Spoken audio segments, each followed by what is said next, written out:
How's this sound? Hey, can you hear me okay? I can actually hear you.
Yes.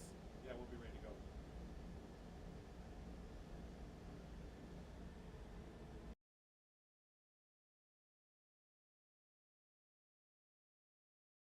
Desert Hills High School for a matchup between the Mountain Crest Mustangs.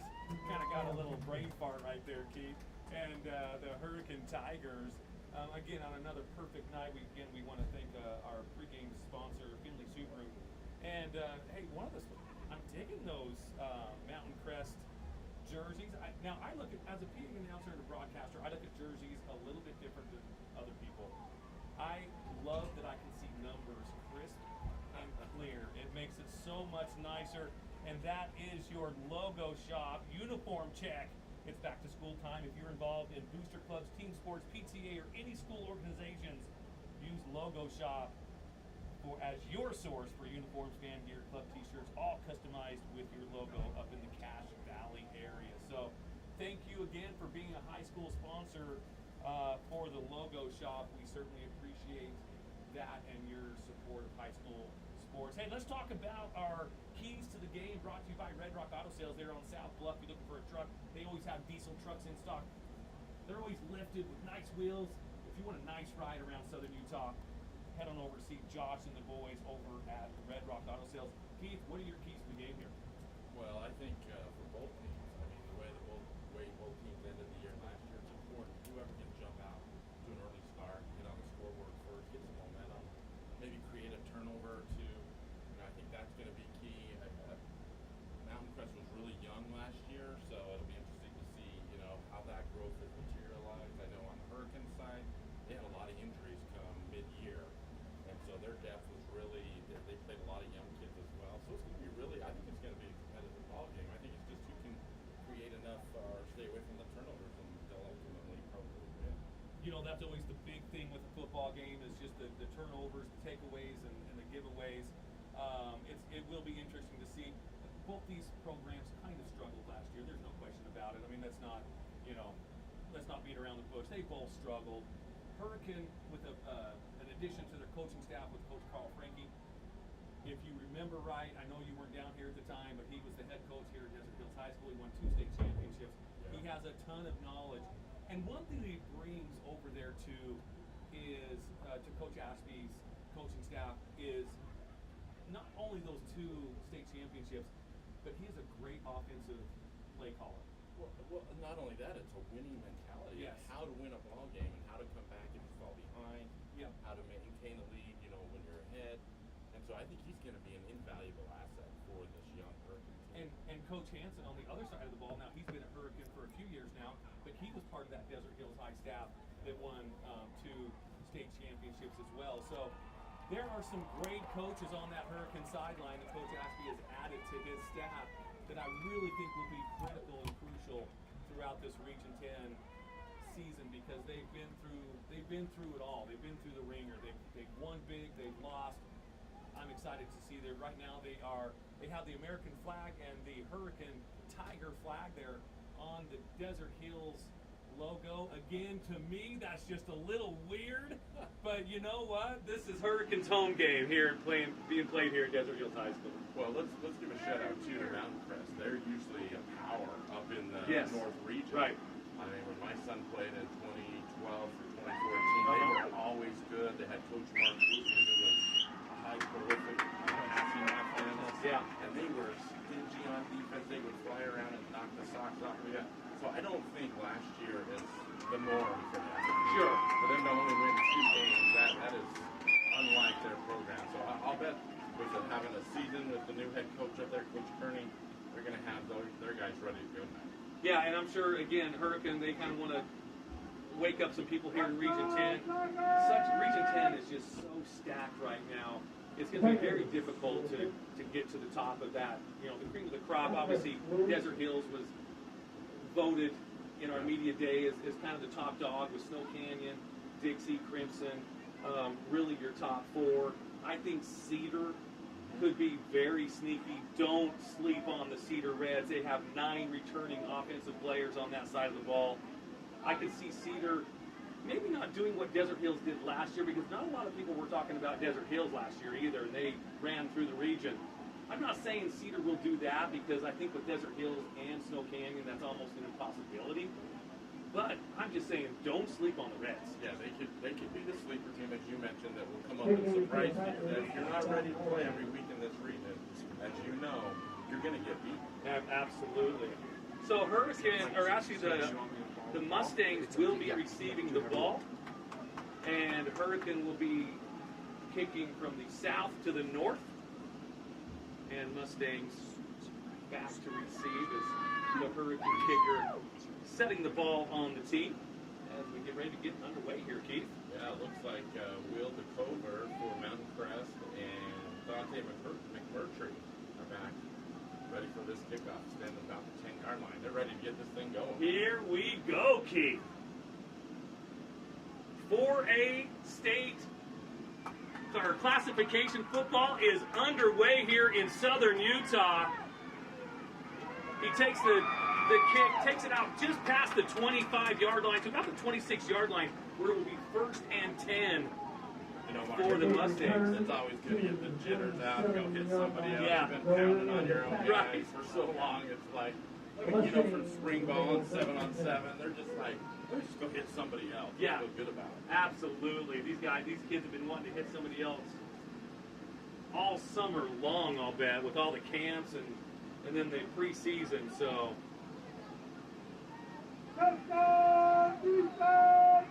we got an early whistle. Well, we got the first play of the game, and already Hurricane was short one guy on defense. A little confusion on who was starting there. So they took a timeout just so that they could give a big play up. Quick timeout for the Hurricane Tigers. Again, they wanted to get everybody up on the field.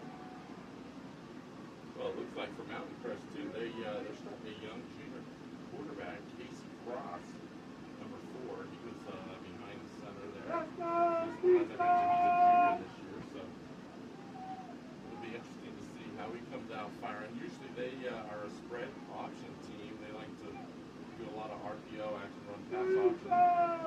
So it'll be interesting to they try to air it out. All right, now it looks like we're ready. It looks like Hurricane set. Got their defensive starters out there.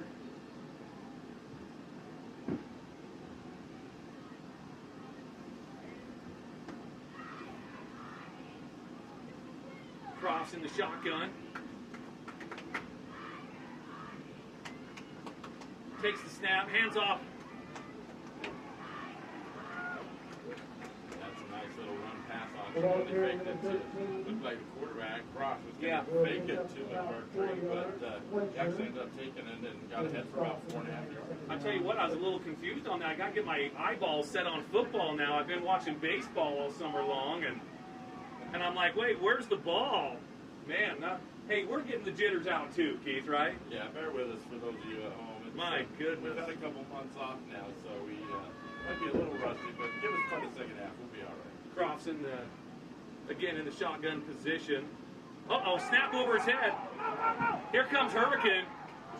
Crofts does jump on the ball right around the 13, 14-yard line. There's first mistake. Yeah, what a big play right there. Here you are, second down and a short 6 yards, and now you go all the way back to the 15-yard line. That's a positive 15 yards right there on that play. And it looks like big number 99 there for Hurricane. That's Connor Robinson. He lined up right over the center, and I don't know if he just made him a little nervous or what, but that went right over the quarterback's head. Yes, it did. And again, we're early here in the first period. 0-0 Mustangs with the first possession still. We are just underway here at Thunder Stadium. Tigers, Mustangs. Croft again in the shotgun, spread formation, nobody in the backfield.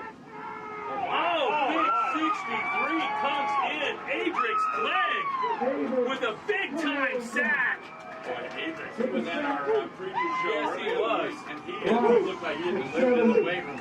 He just had a free shot on Crofts and just lit him up. Yeah, big-time hit by the defensive lineman of the Tigers. So now Mustangs have to punt, and he's just only about 4 yards from the back of the end zone.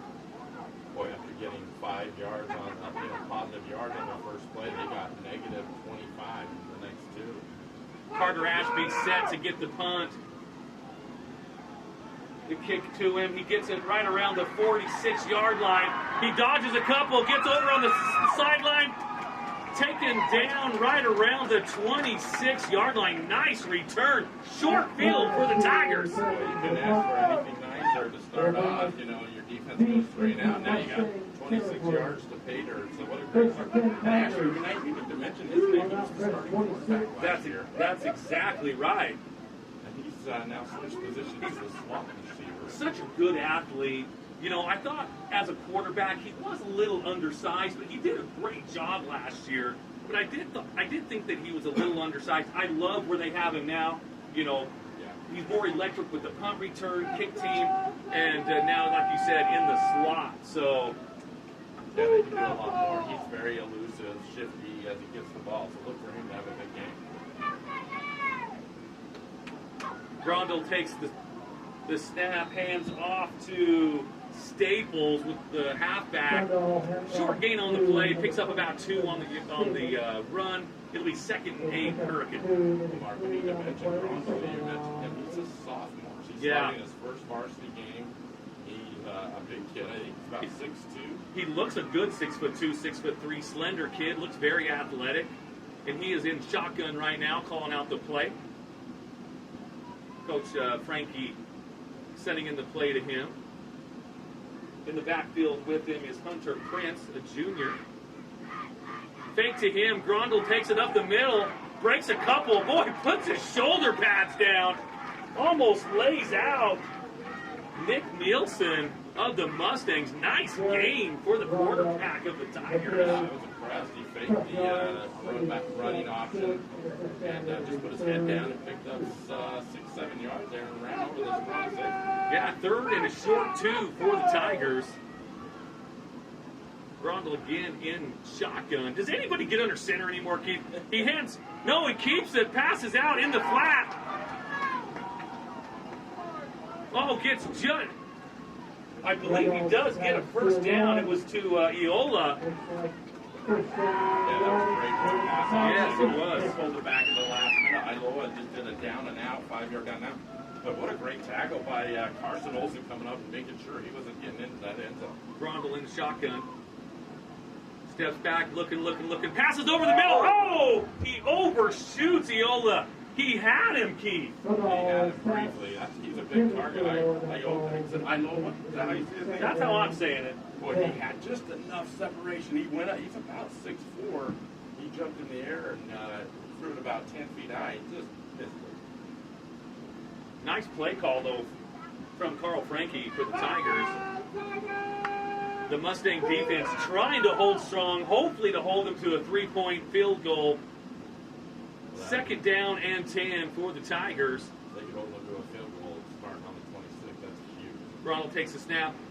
Hands off to Staples. Picks up about 2 on the carry there, Keith. Yeah, that was a great job that time by Thatcher Phelps, the defensive end number 8. He did a nice job just getting off the block and shutting down after a 2-yard gain.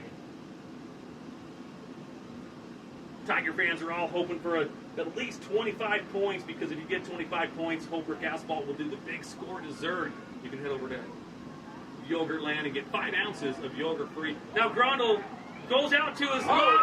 Touchdown, Tigers! Austin Bath.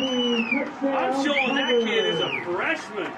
No, that's 22. Was it 20? Oh, that was Carter then. That's Carter Ashby. Carter Ashby. Who was I saying it was? Oh, 21.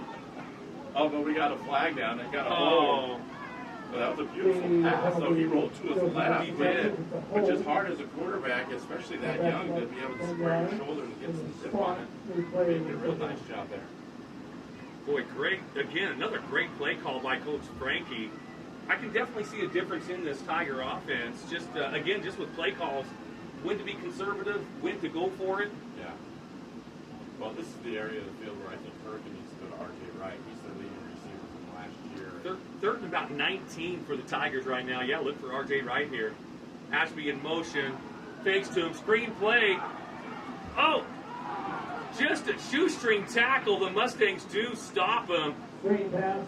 Yeah, that was great. Staples just couldn't quite.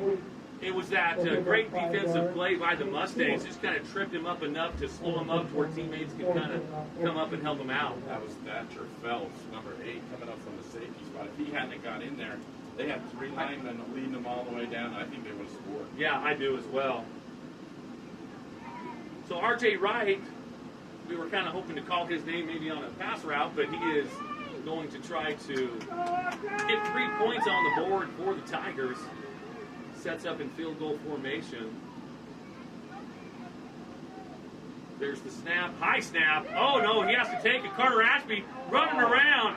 Big defensive stop by the Mountain Crest Mustangs. Wow. I'm talking about Thatcher Phelps again, coming off the end there. That was a high snap that time from the center. So Ashby really couldn't do much with it. And, what a great stop from Mountain Crest. After giving up that punt return, they went backwards as well. So both defenses really came on strong. Yeah, great stop there by the Mustangs, because the Tigers started off with a short field. You got to think at minimum of 3 points. Yeah. Mustangs walking away holding to 0. Well, Mark, they got it on the 26th. They ended up going backwards to the 28th. Right. So you went from a touchdown being called back. Man. So that's week 1. It is. It's going to happen. It certainly is. So Crofts in the shotgun formation. Cooper Gardner in motion. Big time run by Carson Olsen up the middle. Yeah, that time they took Big Cooper Gardner. He's one of their captains in motion. He's like the flex tight end, and they drew that linebacker away, opening up a hole on that right side of the offense, and they got a good 8 yards on that. Yeah, I did. Yeah, it's going to be second and 2 for the Mustangs. Yeah, it's a well-designed play. That makes the defense really stay home in their lane. If not, it's going to be a big play. Again, we're about mid-first quarter here, 0-0.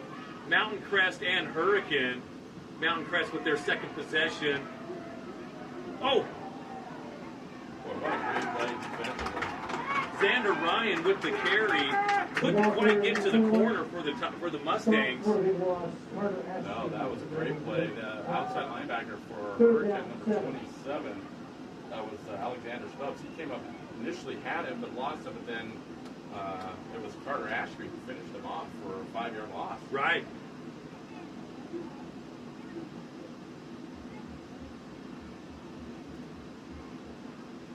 So Grondel in the shotgun position, calling out the play to his line, to his receivers, takes the snap. Going over to the left side, he's got a guy. Oh, he pops it and pops out.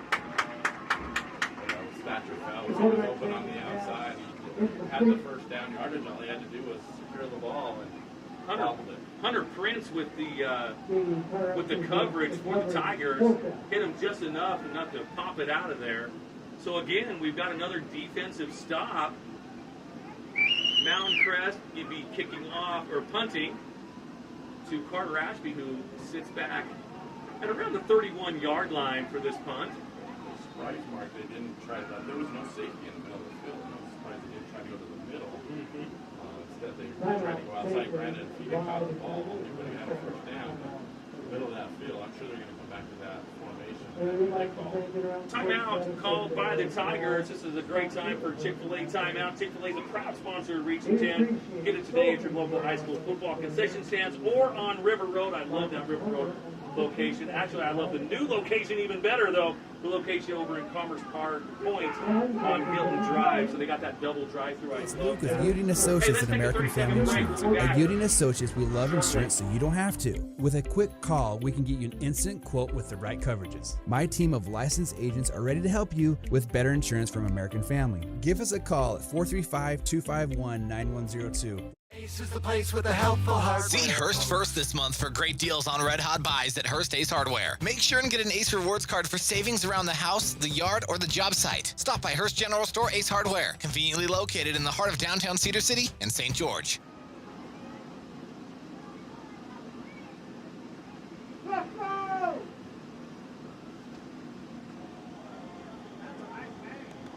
All right, we're back here at Desert Hills High School. The punt just went off, and it looks like it goes out of bounds. They're going to mark it there, Keith, right around the 30-yard line. So it'll be 1st and 10 Tigers as they get set for their second possession. Again, we've got 4:55 left here in the first period at Desert Hills High School. Tigers versus Mustang. Mountain Crest versus Hurricane. We got a 0-0 score. We do. And we've seen a trend here. First down, we're getting positive yardage from both sides, and then after that, it's all negative. So that is for sure. For sure. Let's see if the Tigers can take advantage on their second possession.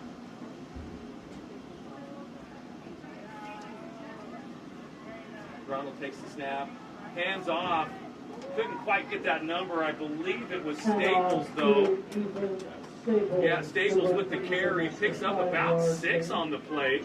Right up the gut. Yeah, nice little eye play up there, and that was Mahanrai, our big center. I can't say his last name, but I'll say his first name. Yeah, that can't be a bad idea. Just follow him. He's a big, strong kid. Grondel takes the snap again, hands off to Staples up the middle. This seems to be working, Keith. They are following Mahanrai. That is a gain of about 4. Looks like they're going to call for a measurement here, it looks like. Yeah, I think the edge of that ball is right on the first down marker. No, they're going to give it to him. That's right. Let's not waste any time with the measurement. One of the year right there. That's right. Let's get it. Let's go, Tigers! First down! Grondel. Oh, we got I don't know if that's a false start or an offsides. Yeah, that was Looks like it's going to be a false start, though. Illegal snap by the center. He started to move the ball a little bit. We were touting Mahan right there, and then unfortunately had a little slip of the hand. I think the hand was a little sweaty or something there, but that could have been disastrous. That's for sure. Backs them up 5 yards. It'll be 1st and 15 now for the Tigers. Again, kind of the commonplace for this game is you gain 10 and you're back 5, or you gain 5 and you're back 10 with the penalties. Grondel in shotgun position takes it, tosses it out to Staples on the left side, outside, trying to get outside, just can't quite do it. Wait, that ball's still live, or... I think they're calling him. Okay, yeah, I thought he was down as well. Picked up 5 on the play, though. Staples for the Tigers. Interesting play call. They have him in shotgun. He takes it like he's going to run the option with it, but then the last night just pitches it. But then they do a crack back on the outside backer, and they pick up 5 yards. So a nice game there. Staples getting a breather, so in the backfield for the Tigers is Hunter Prince. Grundle again in shotgun, takes the snap, kind of fumbles it a little bit, but he gets it back. He's scrambling to his right, Oh! It looks like there was a face mask, and yes, they are going to call that. He was drugged down, it looked like by his face mask, Keith. That was Dax Benson, the outside linebacker. He's a junior. And he read that play right, and then he made a great acceleration. He just went to make the tackle and grab the face mask. Yeah. That would have been a huge loss. Yeah, it would have been a huge loss and a great defensive play. Like you said, he read it properly. You know, sometimes when you reach out there, you just grab the wrong thing. So, anyways. He's a little too excited there with whatever. You know, usually you're expecting the jersey or something Yeah. like that. So we'll bring up 3rd down. Remember, personal fouls are not automatic first downs in high school. So this will be 2nd down. And it looks like about 7 for the Tigers, as opposed to 2nd down and 25. Yeah. That would have been a big loss. Big break. Grundle again kind of fumbles the snap a little bit, but he gets control of it. He's scrambling out right again. And escapes a couple of tacklers. Gets back. Well, he loses about 5 yards on that play, 4 yards. Boy, great job again. It's number 9, Dax Benson. He reads the play. Grundle stepped up in the pocket. As he stepped up, he took off and shot up as a linebacker should. Nobody was open, and he brought him down. So again, it's going to bring up a long 3rd down and 12 for the Tigers. Staples checks back in the backfield for the Tigers. You hear the fans down below us to move the ball, and hey, Tiger fans are getting a little anxious here. They want to go downfield a little bit. Grundle takes the snap out of the shotgun. He is looking downfield. Oh! Intended for Iola. They had a little tug on the back of the jersey, too, but the ref didn't see it. So it's going to come up 4th and about 12 yards. You know, I think he's still got to have that. Looked like it hit him in the hands. And yeah, that's a little distraction when you're getting your jersey tucked a little bit. But I'll bet if you ask him, he'd tell you, yeah, I should have had that. That's on me. The coach is going to tell you, too. If you get one hand on it, you better catch that. That's right. So Tigers looking to punt here. Jacob Bitton back to receive the punt for Mountain Crest. Oh, bad snap. He doesn't know. Oh, and the punter taken down. Big time loss. Will DeCorver with a huge special teams play for Mountain Crest. It was a snap that got away from the punter. He chased it down, and DeCorver was back there ready to just jump on him at the same time. Well, that was like a baseball play. I mean, it one hop that It kind did. of caught him in between. Almost got a second hop. So it was a terrible snap. And then the punter was like, I'm going to go left, I'm going to go right. Then he didn't know what to do, and DeCorver was just there to play. So talk about a short field. Mountain Crest on the 14-yard line. Yeah, Short field here for Mountain Crest. Great opportunity to score right here before the end of the quarter. Crofts in the shotgun. Calling out the plays.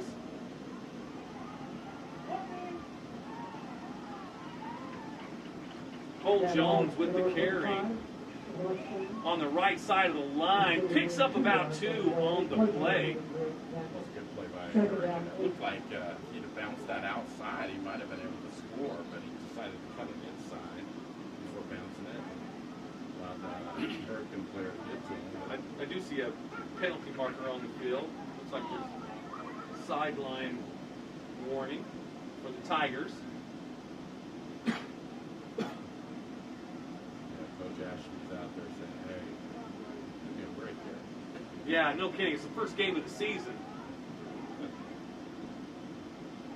I'm not quite sure what the warning was about, but it looks like we're getting ready to play again. Probably, the players were probably just a little too close to the field.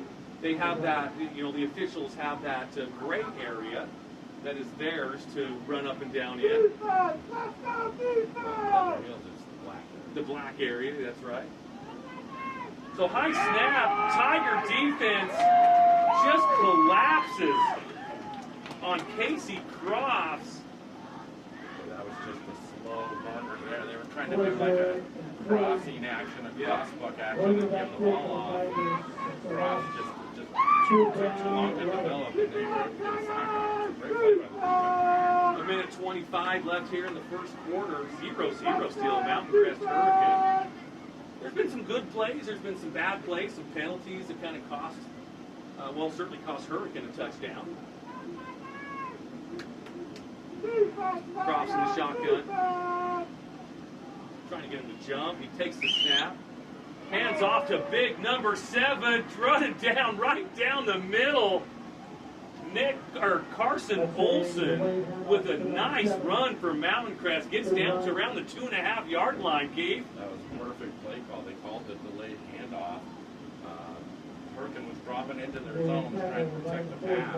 And great job up front by the big lineman to get him a hold and run through. Casey Crofts again in the shotgun. Same play and touchdown Mountain Crest.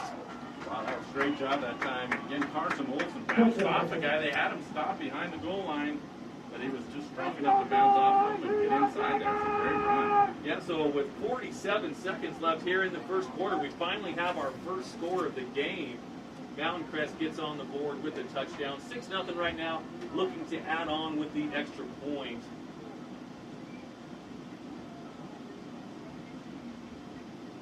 Well, we had wait almost a full quarter to see our first score mark of the year, but The kick is up. And good. 7-0 Mountain Crest. Let's take a minute break. We'll be back here at Desert Hills High School in 60 seconds.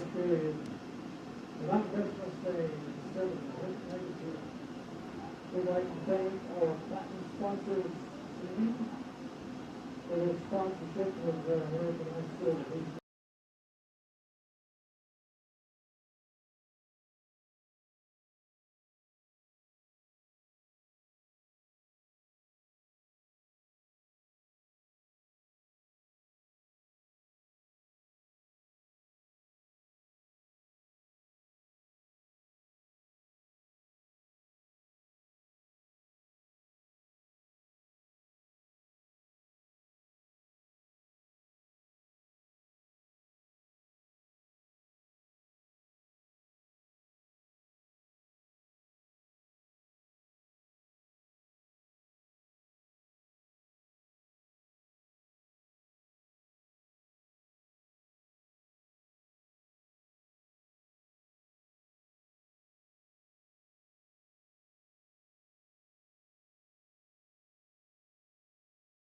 All right, we're back here at Desert Hills High School, just getting ready to set to kick off.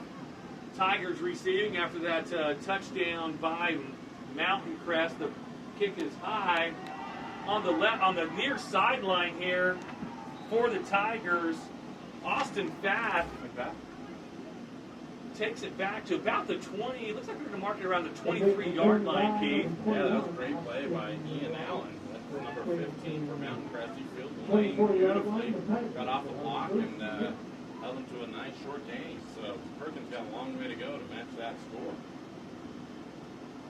Carl Frankie's going to have to maybe dig into the playbook just a little bit more to try to get this Mountain Crest defense maybe a little bit more off balance. Again, when they had that first possession, they did have a touchdown. It was called back due to a holding call. So they have had their opportunities. But that's the one thing, turnovers and penalties in really bad situations, and that was one of those. Well, you got the bad punt, snap on the punt, you got the touchdown callback. That's like 2 turnovers. Right Exactly. Again, Grondel takes it, kind of rolls out to his right a little bit. Oh, Eola, again, just can't quite pull that ball. It wouldn't have been a big gain anyways, maybe a gain of 1 or 2 had he caught it. But it did fall to the ground, bring up 2nd down and 10 for Hurricane. 38 seconds left to go here in the first quarter. And we have a 7-0 Mountain Crest over Hurricane right now. Boy, that was a nice, little easy play, easy throw, roll to the right. If Iola's open on in the flat there, he's just got to come up with that, kind of get some momentum. Yeah.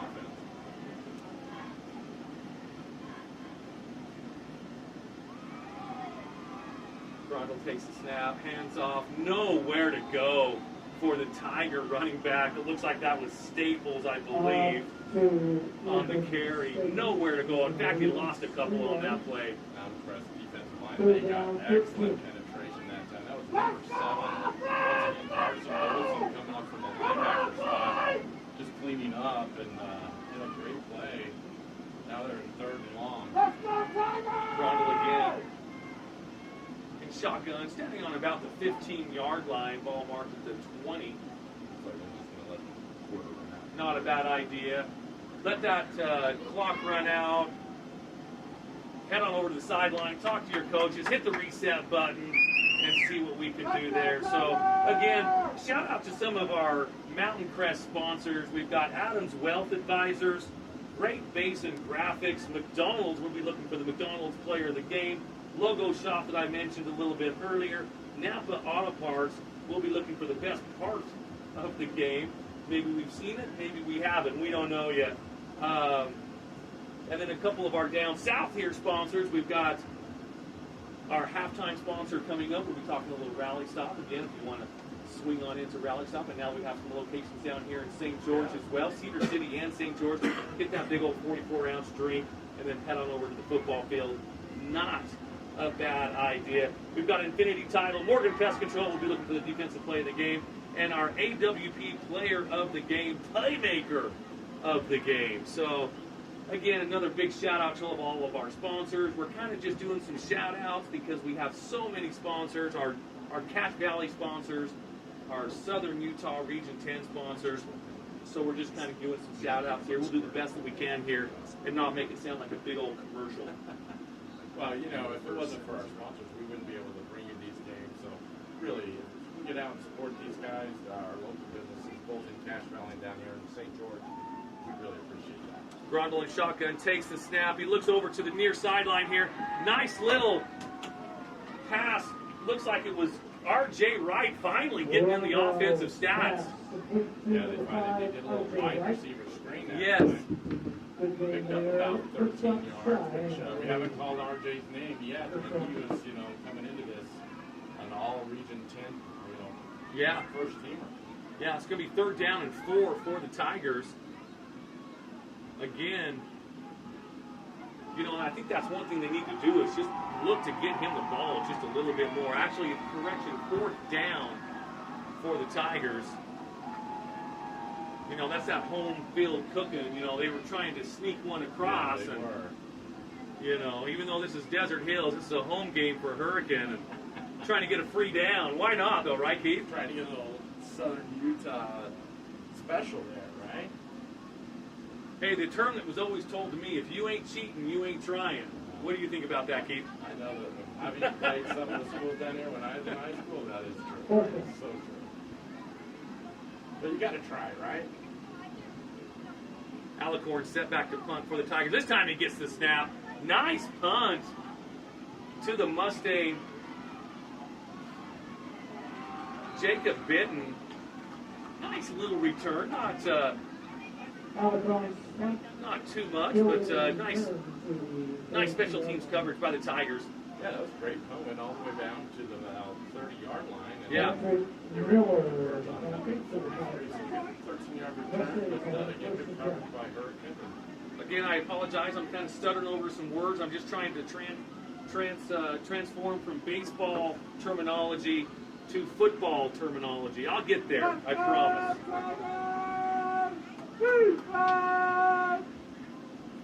Let's go, defense, get that ball! Let's go, defense! So Crofts in the back, he's looking. Oh, he fake pumps it. Scrambles out to the right. Big time tackle by Jace Meacham, senior for the Tigers. It looks like Crofts may have had that corner, that edge, and Meacham just came up and took his legs out from underneath him. They really did. They were trying to take a shot down the middle of the field. It was great coverage by the defensive backs for Hurricane. And Crofts almost had the edge, but like you said, they just ran it down. Crimson Cliffs just buried a score update, 7-3 right now over Green Canyon, just across the valley. Crofts in the backfield, in shotgun position, takes the snap. He's looking.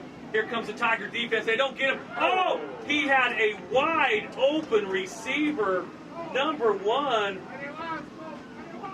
Colton Kirby couldn't pull it in, and Keith, he had a ton of real estate ahead of him. Yeah, he might have scored. He also had the halfback, number 21, Xander Ryan. He was wide open in the flat, too. He just didn't see him. You know, Crofts stepped up in the pocket, got some pressure on him. Bergen doing a good job that way. But, man, if he could have just led him a little bit more, they probably would have scored. I agree. 10 minutes left to go here in the first half. 7-0 Mountain Crest, and they have the ball again. Tiger defense looking to stop them here and get that ball back. Crofts looks. Screen pass over on the left side here. Xander Ryan. Tiger defense with pretty good pursuit there, but a nice little gain for Mustangs as well. That was a nice play. That was Carter Ashby coming from the safety spot. He read that one well and was able to make the tackle. If not, he would have picked up the first down. Yeah, it'll bring up fourth and about, well, just a long 4. So they are going to choose to punt. And R.J. Wright this time goes deep for the Tigers to receive. Mark, this is the best place to run a fake. Right around midfield. Right around, you're right. And it's the first week of the year, why not try it? If it was me, I would say go for it. Oh, high snap. He does get the punt off. R.J. Wright lets it bounce, and it will be downed right around the 21-yard line, where it will be 1st and 10 for the Tigers. Hey, the Tiger defense did its job. They held strong. They get the ball back. We've got 8:58 to go here in the first half. 7-0 Mountain Crest over Hurricane right now. You know, Mark, just looking at last year's stats from both sides, I mean, Mountain Crest averaged almost 8 points a game in 11 games. So we didn't know what kind of offense we'd expect tonight. Hurricane averaged 16 points a game. So again, they're not real high-scoring offenses, right? But we've seen some penalties, some mistakes, and kind of draw that back. But we've also seen some pretty good defensive play on both sides. Right, and you know here, and the case is too. We have a sophomore starting quarterback on one side. We have a junior quarterback on the other. His first year starting. So right now, Gronald takes a snap. He's looking downfield. Carter Ashby. Oh, it's picked off. Number 8, Thatcher Phelps for Mountain Crest. But you know what? I don't mind that, Keith. Hey, make Mountain Crest think, hey, we've got to cover that deep ball too. Take a shot every now and then. If it gets picked off, it gets picked off. Think about that, Mark. That ball went out of Thatcher's hands. Ashby had it for a second, and then Thatcher took it back from him. So, what a great play by Thatcher on, just to be able to come up with that interception. So Mustangs ball here. I was just going to say, Mark, you're right. They needed to take a shot so that they aren't so predictable. Exactly. Cross and shotgun formation. Hands off, run up the middle. McMurtry with a nice carry right up the gut. Picks up about 7 on the play for Mountain Crest. Your Mountain Crest, you kind of found where you want to attack up front. They scored their touchdown on that little dive action. McMurtry's run it a few times now. Picked up real positive yardage, so I think that's where they're going to start attacking. So Hurricane can shut it down. Cross set, takes the snap. Again, hands up the gut. Same play. Same player. McMurtry takes it, picks up about 6 on the play, enough for a Mustang first down. The beauty of that play, Mark, is he did a little shimmy in the middle there, able to hop over a D lineman and then get up 3 more yards. So great footwork by McMurtry. Yeah, it really was. I mean, it was right at the gut, but he did do a little shimmy right there, right around the guard. Cross takes the snap. Oh, just again, gives it to McMurtry. They're kind of going to that until the well goes dry. Only a gain of a yard that time. That looked like almost a false start. It really did. Looked like number 21, Xander Ryan, just about got in the way of the snap. As he was in motion going across, so. It's a good play that time by Alexander Campbell, big 7'4". He's a junior for Hurricane, playing that defensive end position. Keep an eye on him. Second down and 9 for Mountain Crest. Crofts again in shotgun. You can hear the Hurricane crowd getting a little antsy here. Here comes the rush. He gets it off. He's got a guy downfield. Oh, just overthrows him. It looks like that was Landon Buse down there on the far sideline. Again, wide open, just missed him. Cross could have waited 1/2 second longer. Granted, Hurricane brought the house. It was an all-out blitz.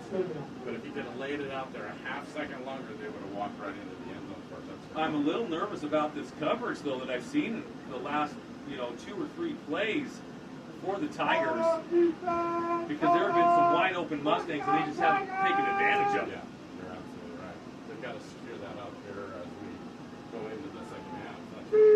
7 minutes here to go in the first half. 7-0 Mountain Crest, and they are marching around the 30-yard line.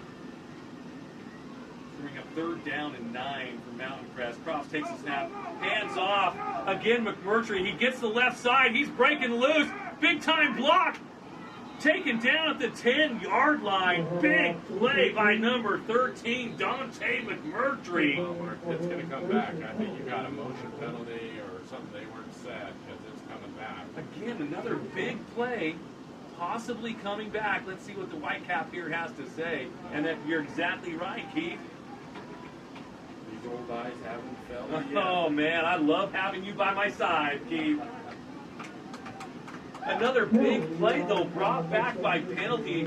And again, if these two teams don't get that shore up, they're going to have similar results that they did last year. Let's go, Tigers! Both teams have kind of shot themselves in the foot multiple times here in the first half, and we still have 7 minutes to go. Well, we've got to keep in mind, too, it's week 1. They haven't hit anybody yet other than themselves. So they'll work a few kinks out, but you're right. The trends from last year are still kind of showing up. Yep. All right, they're set to play now. Cross gets his offensive line set. He takes the snap. He's looking out to the right side. Looked like he had his knee down when he caught it. He did. The official, the sideline judge, saw that, and he gained about 2 yards on the play. So it's going to bring up 4th down and 8. What do you do here, Keith? I think you got to go for it. You can kind of in between unless you got a negative kicker, but in high school you can't usually get a 50-yarder. So, interesting play call. They do a 5-yard hitch on 3rd and 13. Yeah. I'm surprised they didn't fake or pump, do a pump fake and then try to go over the top. But they're going to go for it. Cross and McMurtry in the backfield. Cross takes the snap. Fires. Oh! Was it intercepted? It was intercepted. That went through the hands of big number 9 for Mountain Crest, Dax Benson, right into the Hurricane player, number 12. Landon Stewart with the interception for the Tigers. So, again, another big play by the defense, a mistake by the offense. And I think if he catches that, he has a first down. Yeah, definitely. A lot of footballs going through the fingers of these receivers on both sides. Boy, for Hurricane, if you're a Hurricane fan at home tonight listening, that's a big break right there. If they were moving, driving down into the red zone. And now if they can get something going, just, try to get some momentum. That's the main thing. And they had some going where they were running the ball and mixing the short passes up. And this would be a great time if the Tigers could kind of march down the field, eat up some of the clock, score with 6 minutes to go here in the first half, and then they get the ball coming out at halftime. Oh, little trick play. Carter Ashby, big time play, tripped up. But there is a penalty marker in the backfield. I got to think it's got to be holding on the Tigers. Actually, they're going to call it targeting. It was a block. It was all reversed, and the guy didn't see it. And not on Iola, just pointed him out. So I don't need to laugh. But You know, that was a rule put in place, probably within the past 10 years. Because you used to be able to do that block. yeah, and When there was a reverse. It's one of those highlight film blocks. Yes. Where, you know it's going to be on there, but man, he just, it would have been a nice 5-6 yard gain. But now you're 1st and 25. And score update as well. Snow Canyon up 26-0 over Northridge. So big time stuff going on over at Snow Canyon. And speaking of Snow Canyon, let's congratulate the Snow Canyon Little Leaguers. Oh, yeah. My goodness, they're going to Williamsport. We got a football play going on though. Is that Staples on the carry? Yeah, number 20. Yeah, Staples takes it. Took it right up the gut. He picked up about 6-7 yards there. So good conservative play call, but they got some much needed yardage to get him out of the hole. And another score update, Crimson Cliffs up 7-3 over Green Canyon right now as well. So let's get back to that Little League team here in just a few minutes when we have a break, though. I want to give them the proper shout-out they deserve. Grondel takes the snap under pressure. Oh, screenplay broken up by number 44, Braden Tannehill. Nice play by the Mustangs defense. Boy, Tannehill almost had a pick six. That went Yes. right off Ashby's hand. Or not Ashby, but Staples. went off his hand. And he could have almost walked into the end zone if he'd have been able to hang on to that. But that's why he's a big D line. Yep. They're not used to playing with that ball. Staples checks back into the game.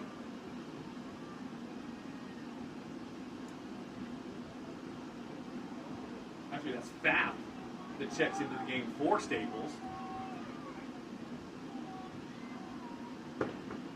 Ronald takes the snap. He's looking, fake pump. He goes up over the top. Oh, intercepted again at the 40-yard line. So again, Mountain Crest with a short field to play with. You know, the story of this game so far, turnovers and penalties. Both teams have just shot themselves in the foot multiple times. You know, the score should be 28-21 right now, Keith.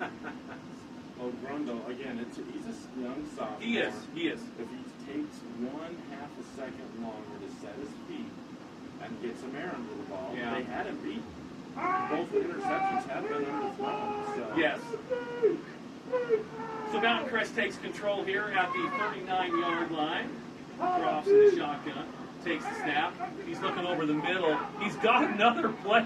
Again, he hits him right on the numbers. No coverage around, and he just drops the ball. I'll tell you what, as a receiver, Xander Ryan, I'm hoping he's going back to the huddle saying, dude, that's on me, man. I got to catch that. You got to spit on those gloves or something. Wow. Get those sticky because he can't throw that ball any better. That was right in the bread basket. He just turned around and started running before he caught it. Again, first game jitters? No, I don't know.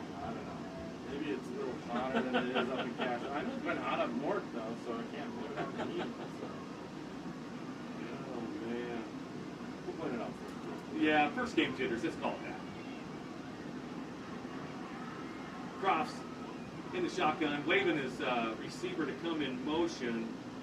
Carter Nelson goes over from the left side to the right side. So really no receiver on the left side here other than, looks like going to be a delayed game. Got to be a delayed game. Confusion all the way. Yeah.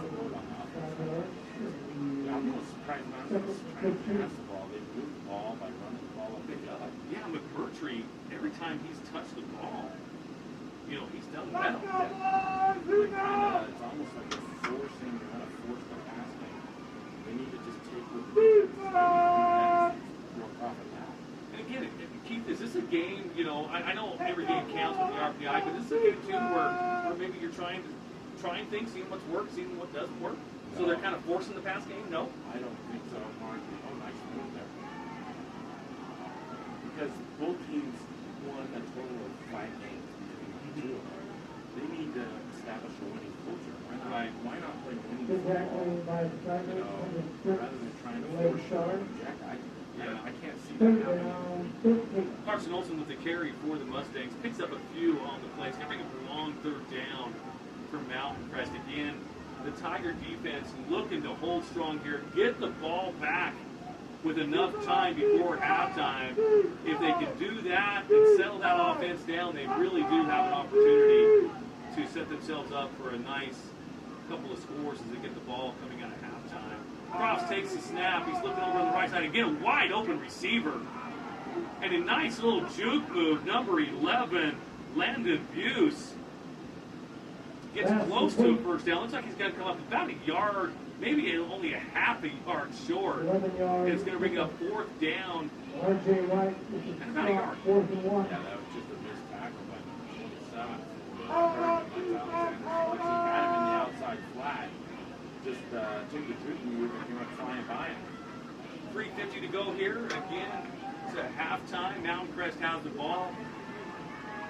They're up 7-0, threatening to score again. Short court down. Let's see what the Tigers can do.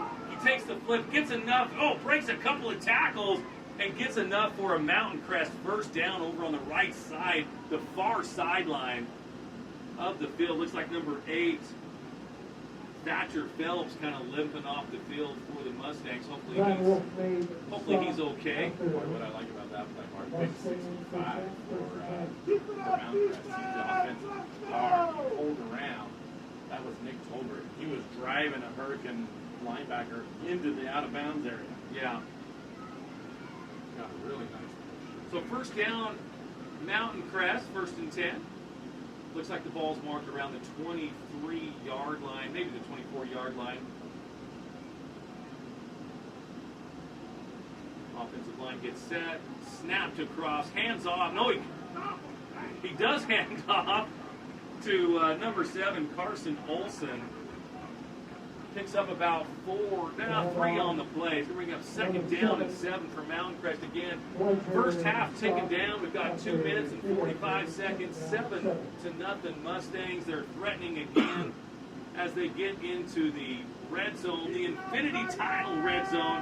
Now, if you need info on prime real estate, like the red zone is, and you want to close your home with a TD, demand the best. Get in touch with Infinity Title at infinitytitleutah.com. Mountain Crest set to take the snap. Crofts calls for it, claps once, claps twice, gets the snap. Looking over on the right side, has number 9. Nice move by the receiver, number 9, Dax Benson. Comes up a little bit short on that, though. It's going to be 3rd down. And it looks like about a half a yard, maybe a yard for Mountain Crest. That's real nice play design there, Mark. They put trips to the short side of the boundary. They run the 2 outside guys across to drag and get the defense flowing one way, and then they run the tight end to the 5-yard out, and he's wide open, and they pick that up.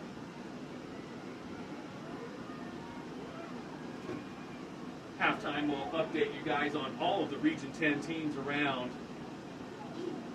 Mountain Crest takes the snap.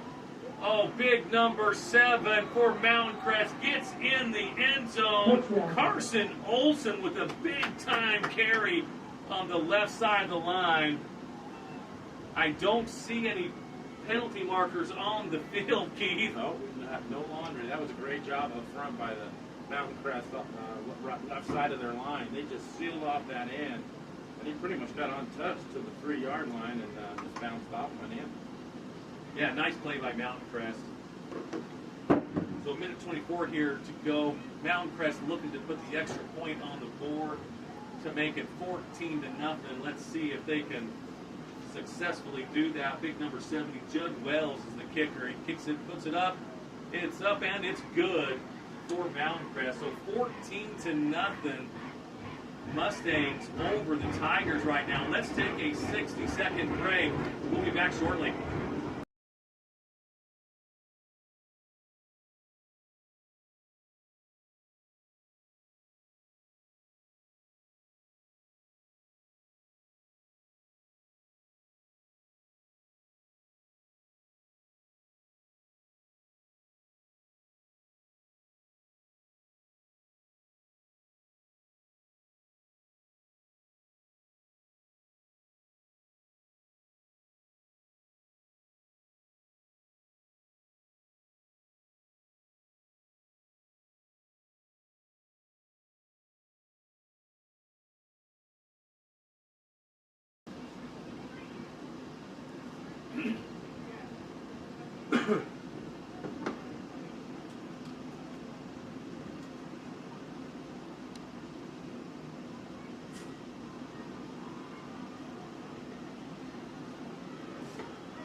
All right, we're back here at Desert Hills High School. The kick just went off. Tigers take it out to about the 32-yard line with only a minute 20 here to go here, Keith. You open up the playbook a little bit, trying to move downfield. Maybe you get some pass interference, maybe some other penalties. Maybe you open up the playbook a little bit. If it was me, Mark, I think I would try to see if you could get some positive yardage up front, running the ball a little bit. I would try to hit it with the run. I know everybody wants to try to score before half, but really it's all about just trying to get some momentum.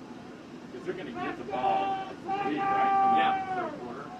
So if they can get some positive things going, that's what I would try to do. Maybe go 2-3 plays. If they pick up a big chunk, then I would. Okay. Well, Grondel, he's ready to take the snap.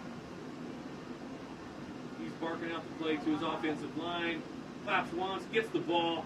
He's looking to pass. They are going downfield a little bit, Keith. Oh, and it's intercepted.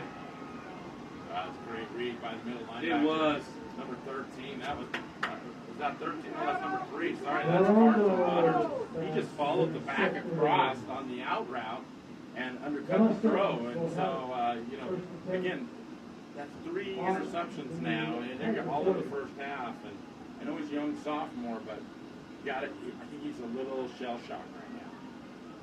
Well, that's the disadvantage of trying to go down the field a little bit. Not that they were really taking a shot, but the turnover gives Mountain Crest a short field to play with. They're on the 40-yard line with a minute 13 here to go in the first half. And they're already up. Yeah, a lot of time. They're already up 14-0 as well. Benton in motion, gets set. Cross throws out. Looks like the number, didn't quite get the number on that. I think it was 25, Cole Jones, not quite sure on that. Yeah, it was Cole Jones who got the reception. And number 5, R.J. Wright, flying up there. He missed the tackle. Let's see what it dropped him for a 1-yard loss. Instead he ended up picking up 9 yards. Yeah, Cross takes the snap again. Look, we're on the same side of the field. Gets it, goes out of bounds. Number 11, Landon Buse. But there is a penalty marker here on the near sideline. Oh, you don't normally see the formation. Was it illegal substitution, I believe? Yeah. Yeah, going against the Tigers. So again, little mistake for sure. That gives them another 5 yards. And it will remain first down, 1st and 10. Looks like around the 27-yard line, maybe the 28. Cross in the backfield, takes the snap, he's looking, he delayed handoff. Big time play. Hands it off to Cole Jones and up the gut. Nice pickup. Picks up about 11 for Mountain Crest. They're looking to put more points on the board, Keith. 40 seconds left here in the first half. That play's been very successful this first half. It's almost like, the delayed draw out of the pro set that you used to see back in the 80s. The 49ers used to run it a lot. That's just a delay handoff. And by then, the pass rushers are trying to get upfield so quickly that he just picks a hole and picks up 11 yards. It's a great play call. It really is. And now that the Mustangs are in the Infinity Title red zone, again, for any property information you may need, reach out to Nate and Jared and the boys over at Infinity Title. You can go to infinitytitleutah.com and they'll be able to help you out with anything. HOA questions, who owns this, who owns that. They have all the answers for you for sure. And again, we want to shout out to our Cache Valley sponsors. Coming up, we have our halftime sponsor, Planet Fitness. Don't follow extreme things. Do your own thing at Planet Fitness. Join now for $10 a month, Keith. And if you cancel anytime. I love you some Planet. You can cancel anytime. If you go and you work out a few times, you don't like it, you can cancel. I did that. I went once. It hurt so much, I stopped going. You shouldn't stop. You should keep going. Mountain Crest ready to take the snap here as we count down the first half. Cross in the backfield, calls his receiver in motion. He goes behind him. Cross now takes off on the right side. Nowhere to go. He just runs out of bounds. R.J. Wright with the pursuit of the quarterback. Loses about 2 on the play. You know what? That's not a bad play at all. Don't try to force it down there. You're trying to get into maybe some field goal position, trying to get some points on the board for now. Yeah, that almost looked like a broken route by one of the receivers because Crofts went right, all the receivers went left, and there was nobody there, so the guy that just didn't do it. Yeah.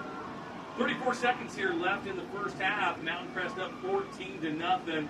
They are going south to north. They're looking at beautiful Pine Valley Mountain crosses as they're getting ready to take the snap. He takes it. Quick little pass over to number 11. Landon Hughes tackled immediately. Almost, it looked like a strange tackle, almost like it was brought down by either shoulder pads or a face mask. Yeah, it was close to a face mask. Mountain Crest sideline was hoping to get one, but that was number 4, Ryan Wolf. He's a young sophomore that made that tackle, but a little high, but he got him down. And now if Hurricane can hold them here and not allow them to get any points on the board, that's a win. That's a big win for the defense. Boy, Snow Canyon really putting some points on the board over to Snow Canyon. They're up 41-0 over Northridge right now. Did you say 41? 41, yes, they are putting some points on over there. No, Northridge, they play up in Yeah. up that way. And I followed them with my son coached the Bountiful last year. Northridge was broken down last year. Not too surprised. I am surprised that they're down 41. Man, yeah, no kidding. Again, I'm looking forward. I've got that calendar circled. Desert Hills versus Snow Canyon. I think that's going to be a clash of the Titans. Is that one here in Desert Hills? No, it'll be at Snow Canyon. You better not call that game, then you'll get too excited. I'll be at that game. I think they're going to kick for cash out night. Mountain Crest going to put 6 on the board. Overthrows his receivers. Crofts does. 18 seconds left to go here in the first half. Boy, Hurricane brought the all-out blitz. They brought both linebackers from the inside.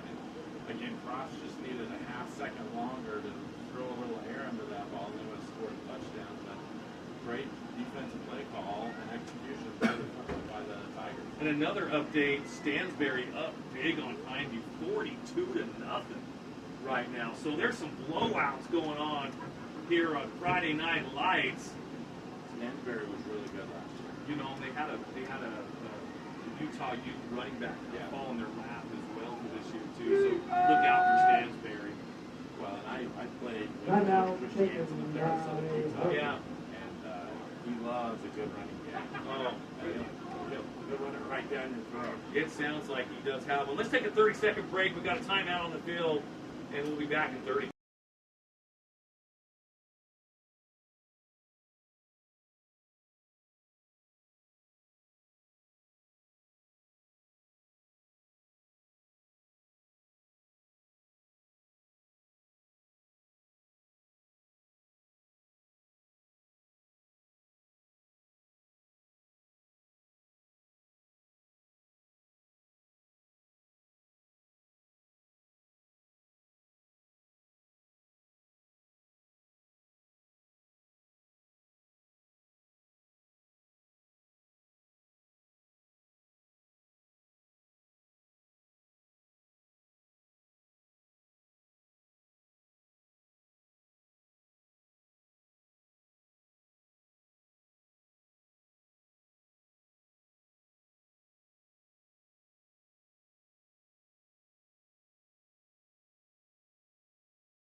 we'll talk a little bit of Little League baseball, and then we'll also update you on all the rest of the region scores. Let's take a 2-minute break.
going across town there. Looking for a Dixie update. We have not seen that yet, but we'll try to get that out to you when we get that. So, what are your thoughts on this game here right now? We've got Mountain Crest.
Level, but the penalties and stuff like that, those are all fixable problems, and I think that as they move forward, they'll clean that up a little bit.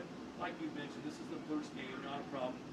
You know, watching Croft kind of lead this Mustang team, the Crimson Crest Mustang, the Mountain Crest Mustangs. You know, he's really calm in the pocket. I do like his footwork.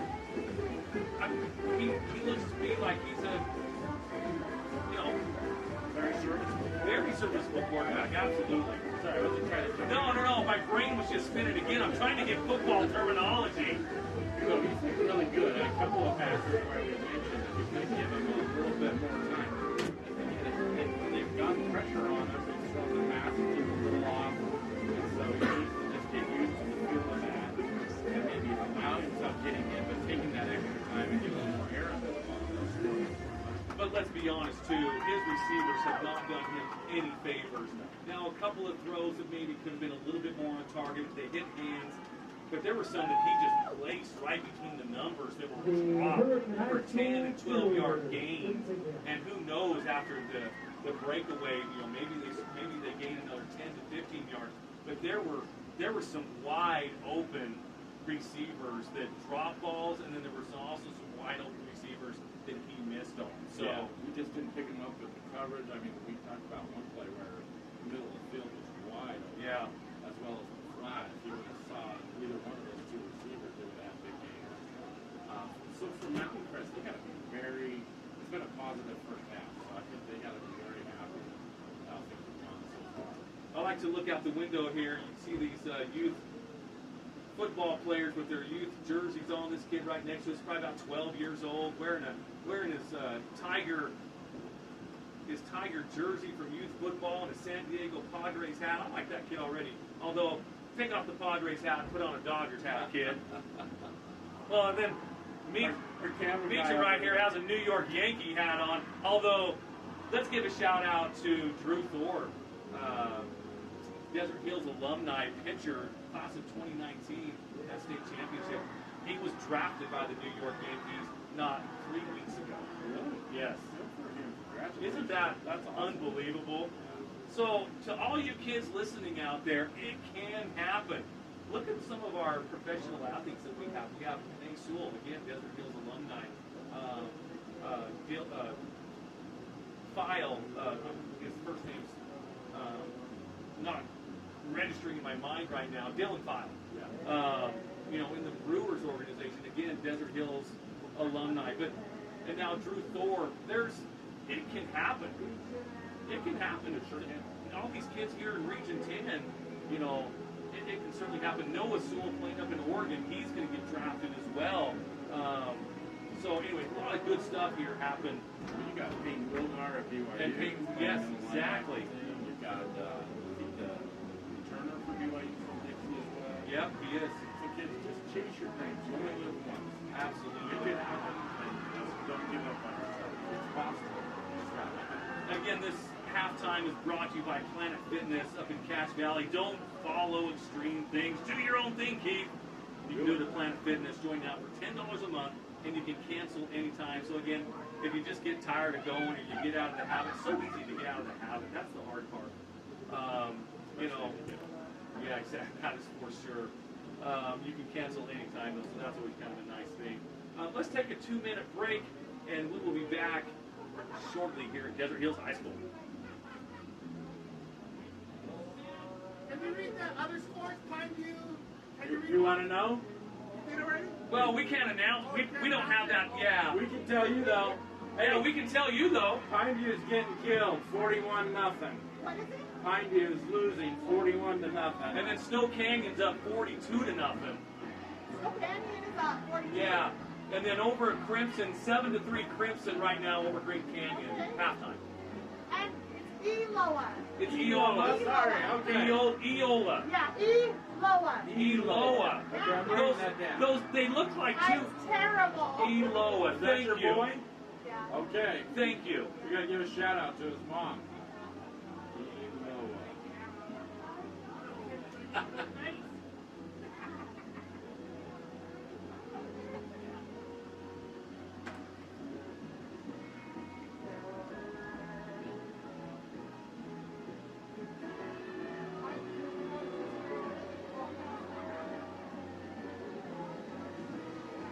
This Cedar played tonight, you know? What's that? Cedar? Who do they got? Gosh, I'm not sure. I'll check. Did you hear about Tatis? 80-game ban. The illegal substance. Yep. So what we'll do is we'll come back with Red Rock Keys in the second half. And probably should be kickoff time. Yeah. But he got 80 games. Yeah. Tatis Jr. for drugs. Yeah, illegal substance. Said he had ringworm and he took something for it. Yeah, right.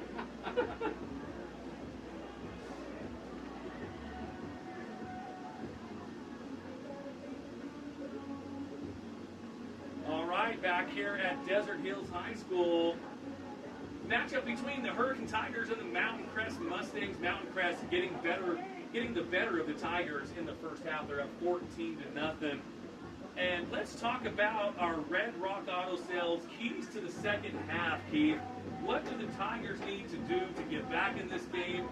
And what do the Mustangs need to do to hold on to this 14-point lead?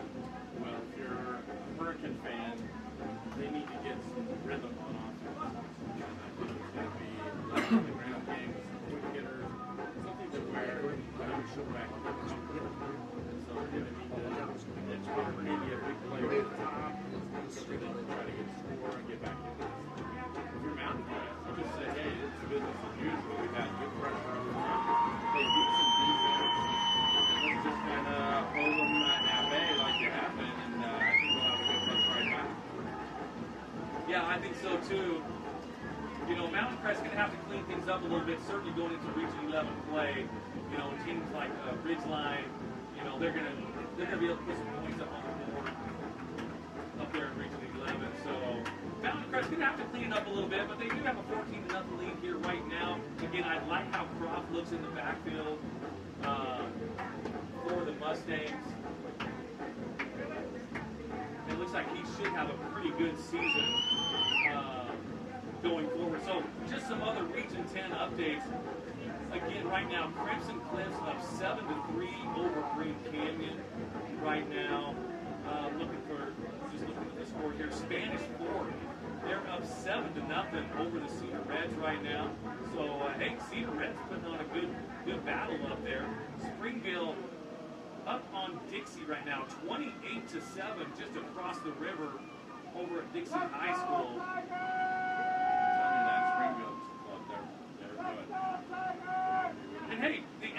Enterprise Wolves up 33-6 over Judge Memorial. Wow, Enterprise. He would be happy to hear that one. He definitely will be happy to hear that one. So good for them.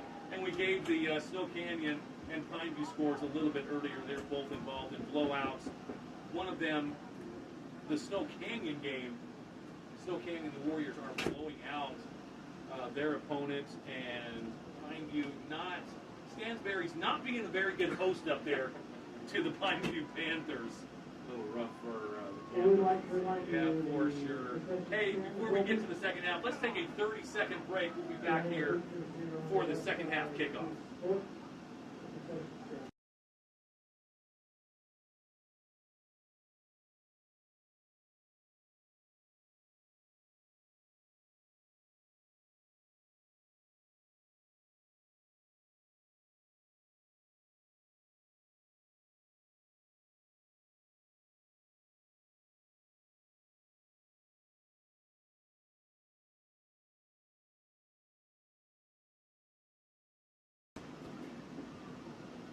All right, we're here live at Desert Hills High School, getting ready for the second half kickoff. The Mustang kicker gets a good boot into it. And RJ Wright lets it get past him a little bit. He picks it up at the 5-yard line, takes it, goes up the middle, breaks out to the left side, dodges a couple of tacklers, but finally brought down. A lot of dancing back there, Keith. Brought down around the 11-yard line. To be a long drive for the Tigers. Yeah, there's confusion there. Normally Carter Ashby would be back there, number 22, but number 21, Austin Fath, was back there. He's just a freshman, and he looked at RJ Wright like, hey, you're going to take this, right? He didn't want to take it. Right. And Wright thought he was going to take it because it was on his side, so there's a little miscommunication there, so they're kind of in a hole to start this third quarter. Important for the Tigers, like you had mentioned in our Red Rock keys to the game, keys to the second half, is to get some quick shots going here, get some confidence in that sophomore quarterback. Staples takes the ball right up the gut, picks up about 3 on the play for the Tigers. Yeah, just a nice little push up front by inside Tiger handoff offensive to line. They got four, bringing out about 4 yards there. to the That was, Tigers. what was that, Staples or that was on the play there? I believe it was Staples, yes. Yeah, Ethan Staples, a young junior, did his first start. And Staples still in the backfield. Grondel snaps once, gets the carry again, the handoff to Staples, but he is wrapped up by the Mustang defensive line, had no shot at all of getting out of the backfield. Boy, that was great penetration that time by the Mustangs. They crossed their linebackers, kind of like a run blitz that time, and they, unfortunately, Staples ran right into him, had nowhere to go. Looks like Springfield scored again on the Flyers. They're up 35-7 in the third quarter. We'll keep an eye on that as we get going farther too. Grondel in the backfield takes the snap. He has a receiver out here on the near sideline. He does catch the ball. Eloa with the reception. Not much of a gain on that though. It will bring up fourth down and about 5 to go for the Tigers. They're going to have to punt the ball away. You want to march down a little bit, at least get the field position game going. Yeah, Eloa gives him a nice big target, ran a nice little square out route there, but we need to look for him maybe across the middle. He's a big target. We can utilize him. And shout out to his mom. She did tell us how to pronounce his name properly. The punt goes down. He receives at number 5. Jacob Britton takes it over on the far sideline. Decent coverage by the Tigers. Yeah. That was nice spiral. And then that brought down by number 27 for the Hurricane. That's Alexander Stubbs. He made a great tackle. Yeah, 96. Actually, I was just reading my text here. Seth DeCal with a 96-yard kick return for Dixie. So they're down now 35-14. That kid is electric, Seth DeCal. You're going to hear that name a lot. Yes, you will. Dixie's still kind of taking it on the chin over there, though. Maybe they can climb back into that game with more plays like that. Boy, it looks like this receiver on the near side lined up off sides, but side judge didn't say anything. Penalty marker comes flying. It was a carry up the gut. If it does stand, it looks like he picks up about 5, but I don't think it's going to Never got hold of Dante. Good run. Like that Dante. Again, get 5 yards of punt right there up the middle, but they got hold on the outside. It's going to be a 13-yard penalty because that happened behind the line of scrimmage. Yeah, for sure. So that'll put Mountain Crest kind of back there in a hole. Looks like it's going to be first down and probably about, 23 or so. Yeah, first and 23. Yeah, that's a big holding penalty. They had real positive yardage. And that hold was, like I said, it'd be 5 yards behind the line of scrimmage. Yeah. Croft in the backfield. Takes the snap. Goes over the middle. Pass is caught. Snacks a little straight arm. He gets over on the edge. Big time gain. Picks up enough for a Mustang first down. That's number 21. Austin. Oh, excuse me. Yeah.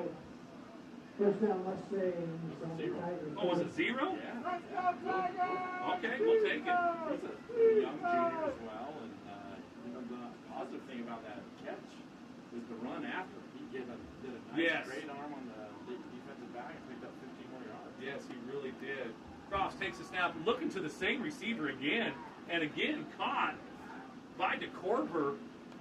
Picks up about 6 on the play, maybe. Yeah, about 6 on the play. Yeah, it's just like a run, you know. Just do a little 5-yard hitch and get positive yardage. And what that does, that'll draw the quarterbacks up, and then they can hit them over the top on a big one. Yep.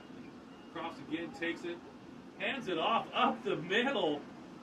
Big number 13, McMurtry. Again, I don't know why they don't do that more often, because every time they hand that off, it's positive yardage for Mountain Crest. About 15 yards on that run right there. The only thing that worries me is he carries that ball out there real loose. I noticed that as well, Keith. He's going to have to secure that thing, or he's going to have trouble with it. About 9:15 here to go in the third quarter. Mountain Crest up 14-0, and they are looking to score more. Crofts looking downfield. He's got a receiver and falls incomplete. Good coverage. Penalty markers come in several different spots. We got a couple right around the line of scrimmage. We've got a penalty marker down in the end zone. Let's get them to figure this out. That was Chase Beacon on the coverage of that out route. I thought he did a really nice job of staying. You know, he didn't turn around and look for the ball, but he didn't interfere with them. But I think they're going to say they're getting him for interference in the end zone. Then you got a hole down here. He's going to be offsetting. Yeah, it looks like it's going to be. Yeah, they're offsetting. So for Hurricane, you wish. I think that's a pretty bad call. Chase, he did not interfere with that. No, it looked like he had good coverage. So hey, you know what? We're going to do it all over again. Let's pretend it didn't happen. Yeah, 2nd and 10. It didn't happen. Oh, Keith, it's good to be back with football. I know we haven't had our best. I haven't had my best day calling a game, getting back into the flow of things. But man, it is good to be back.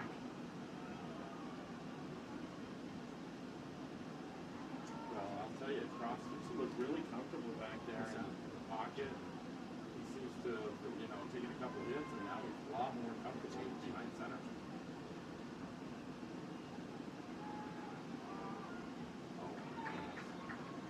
Little swing pass that time to Crofts, trying to hit Xander Ryan in the flat. And Ryan again, it's hitting him in the wrong spot. It's hitting him in the hands. He can't seem to hang on to that. Thanks for taking over for a minute there, Keith. Oh, it's all good. We're doing a little some technical issues here, trying to give you guys the best viewing that we could give you. So we did a few things. Mr. Matt Hamlin sitting next to the left of me here, taking care of all of the audio stream, video-wise. He's like the Mad Hatter. He is. He's multifaceted. I'll bet he can't wait for girls basketball to start. Crofts goes down. Great coverage. Tipped away at the last second by number 11, Kevin Tillis, senior for the Tigers. Tillis with the coverage. Yeah, Fourth no, down. I gotta say, if it hits you in the hand, you gotta catch the ball. I mean, I've seen that one drop half. If they clean that up, their offense is gonna be, they're gonna be okay. Yeah, so many drops today on both sides, but man, really on the Mountain Crest side too, it seems to kind of stick out just a little bit more. Crofts, he calls His receiver in motion. Oh, little trickeration coming back on the reverse. Big number 19, Cooper Gardner, takes it on the left side reverse. Nice little gain. Not enough for a first down, but it's going to bring up 4th and 4. Again, in this part of the, I don't know what their kicker is like. Looks like they're bringing out the kicking team, though.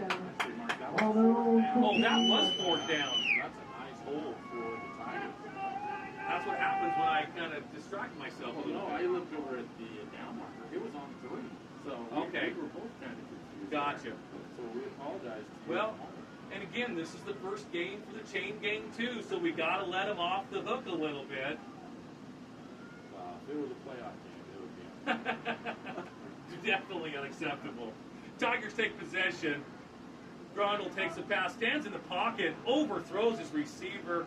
R.J. Wright probably wouldn't have got a lot of yards on that anyways, but I don't like to see that high throw. Those are the ones that are normally pick 6. Yeah, those can cause you trouble. I do like the fact that he hung in there that time a little bit longer before releasing the ball. So we didn't see that in the first half. He was a little anxious to get rid of it. So hopefully he's he's got a half under it that he's played now that he can feel a little more relaxed, a little more comfortable. You know, Hurricane's still in this game. I mean, this 8:44 left to go in the third quarter. They're down 14, 2 scores. Grondel takes the snap, flushed out of the pocket to the right side a little bit. He's just going to take it and run. Gets close to a first down. Looks like it's going to be just a bit short, Keith. Boy, Mark, we've seen him run a couple times tonight. I think he feels more comfortable running it. I do too. Looks like it's going to be 3rd and about a football to go.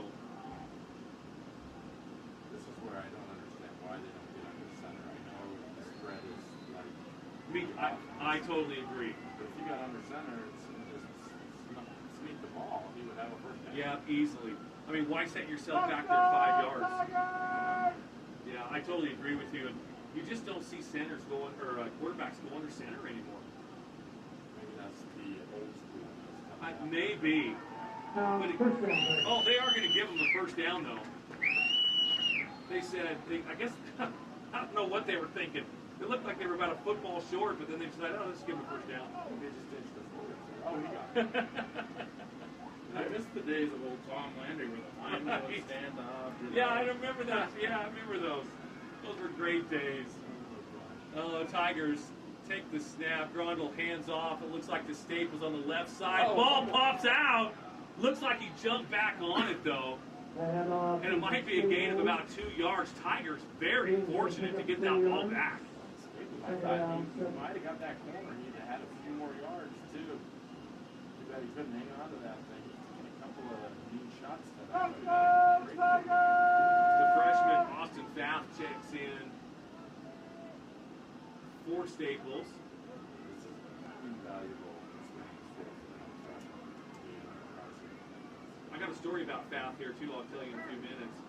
Grondel takes R.J. Wright across the middle. Big-time catch. Picks up about 10 to 15 yards.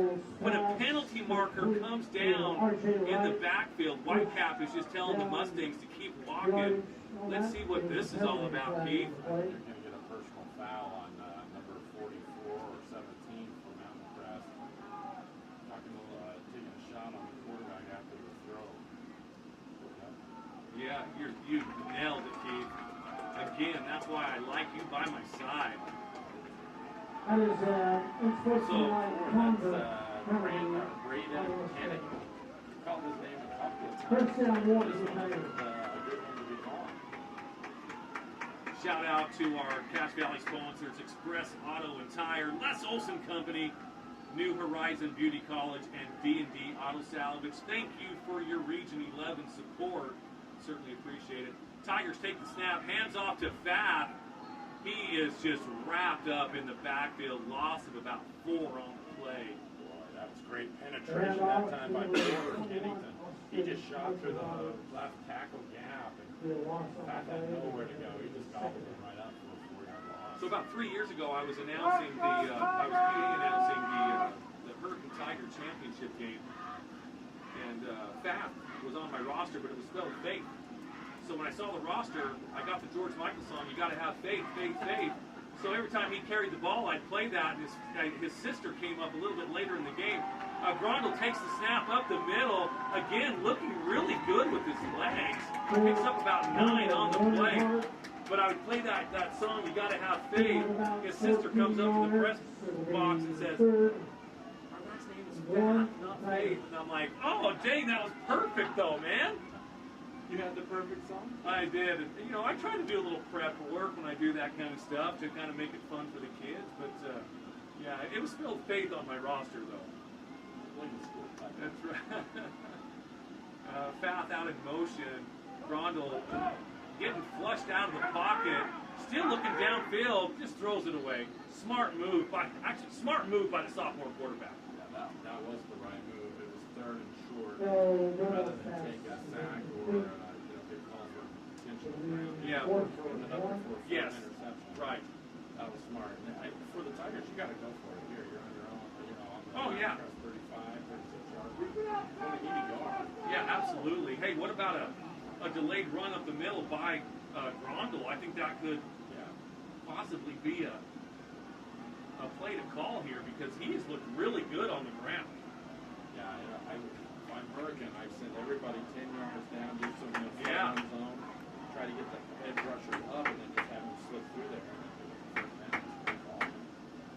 See if they listen to us. Fath is still in the backfield. He's not a big running back. I doubt they're going to send him up the middle. Number 13 goes in motion for the Tigers and gets set now on the left side of the quarterback. Yeah, they tried to draw him offside. They have a cheap push down there, but not did a good job not jumping. RJ right now is standing right next to Grondel. They got to get this ball snapped. There they go. Grondel takes it, hands it off to Fath. He hits the line pretty hard. It's going to be close to a Tiger first down, but I'm not sure he got it. He's not a real big back. That's going to be probably the nose of the ball short. Again, I don't mind the call. I just don't like the personnel, Keith. You're a Hurricane fan.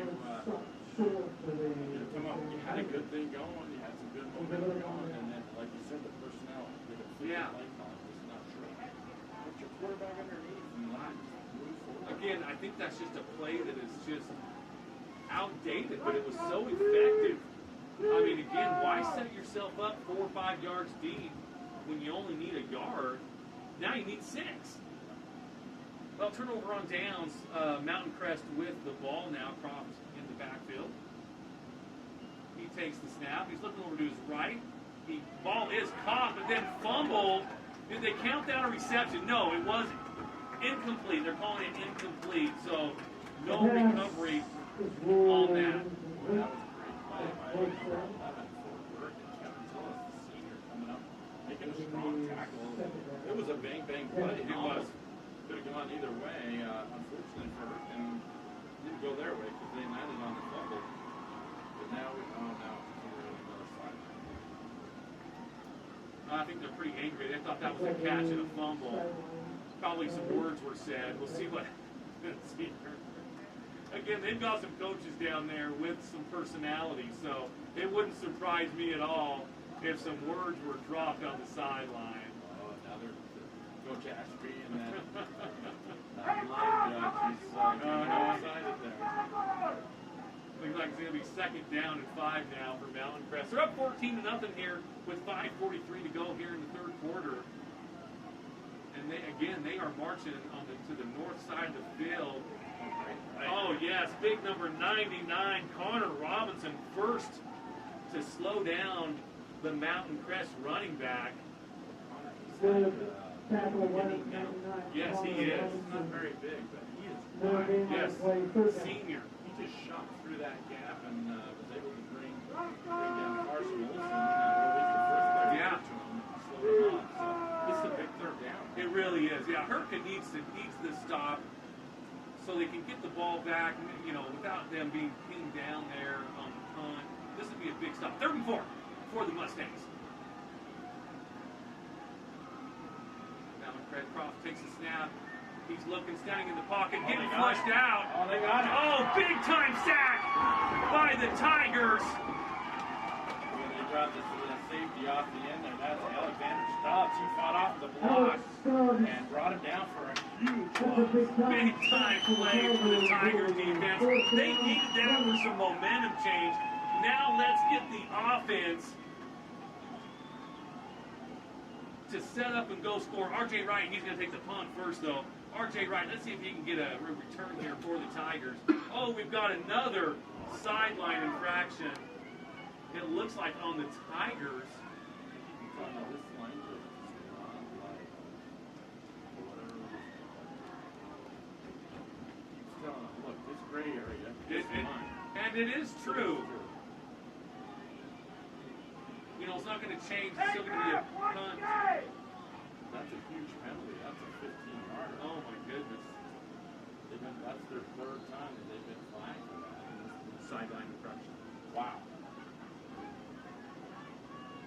That almost gave him the first down. Yeah, it did almost. R.J. Wright still back to receive. He does. High punt. Maybe tipped at the. That ball's going to go out of bounds. And it'll be a good field position for the Tigers. Looks like they're going to mark it about the 42-yard line. Well, that was almost dangerous for Mountain Crest. It was a high snap to begin with, and then you had number 4 Zion Wolf coming off the edge. Yeah. And it almost looked like he got a hand on it, but that one went straight up in the air and straight back down. I totally agree with that. Let's take a 30-second break. We'll be back here at Desert Hills.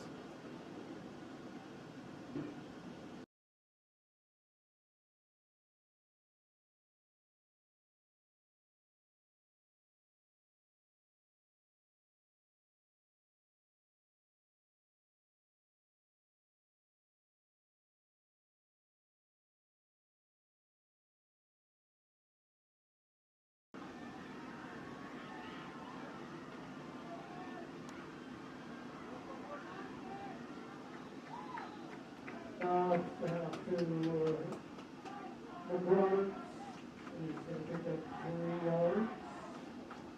Second down on 7.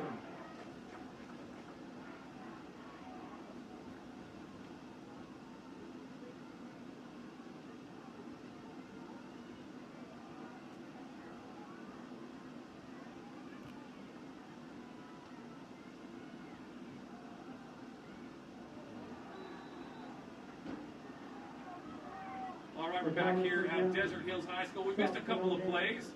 Fath with 2 carries. First carry, he picked up about 4 yards, and the second carry, he lost about a yard. Big time hit by the Mustang defenders. Coming up 3rd down and about 7. And that was Carson Olsen for the Mustangs putting on a nice hit on Yeah. the freshman. He's just welcoming him to varsity football. Grondel kept the ball. He tried to go up the gut, but the Mustangs were not fooled on that play, Keith. Loss of about a yard on the play. Going to bring up 4th down and 8 for the Tigers. Again, offensively, they just can't get any rhythm. No, it's been really hard. And that last play especially, Mountain Crest got really good penetration from their defensive line. We better give a shout out to big 44, number 70 for Mountain Crest. Number 3, I mean, they just are getting great penetration on that last drive. And now they've got a block punt. Oh, That's 44. block punt. And penalty markers come in late. And another one. My goodness, it's getting a little rough down there, Keith. Well, you got a guy with No helmet, yeah. He's trying to jump in, and I think that could be one of them. But that was Brady Tannehill, 44 with the block punt.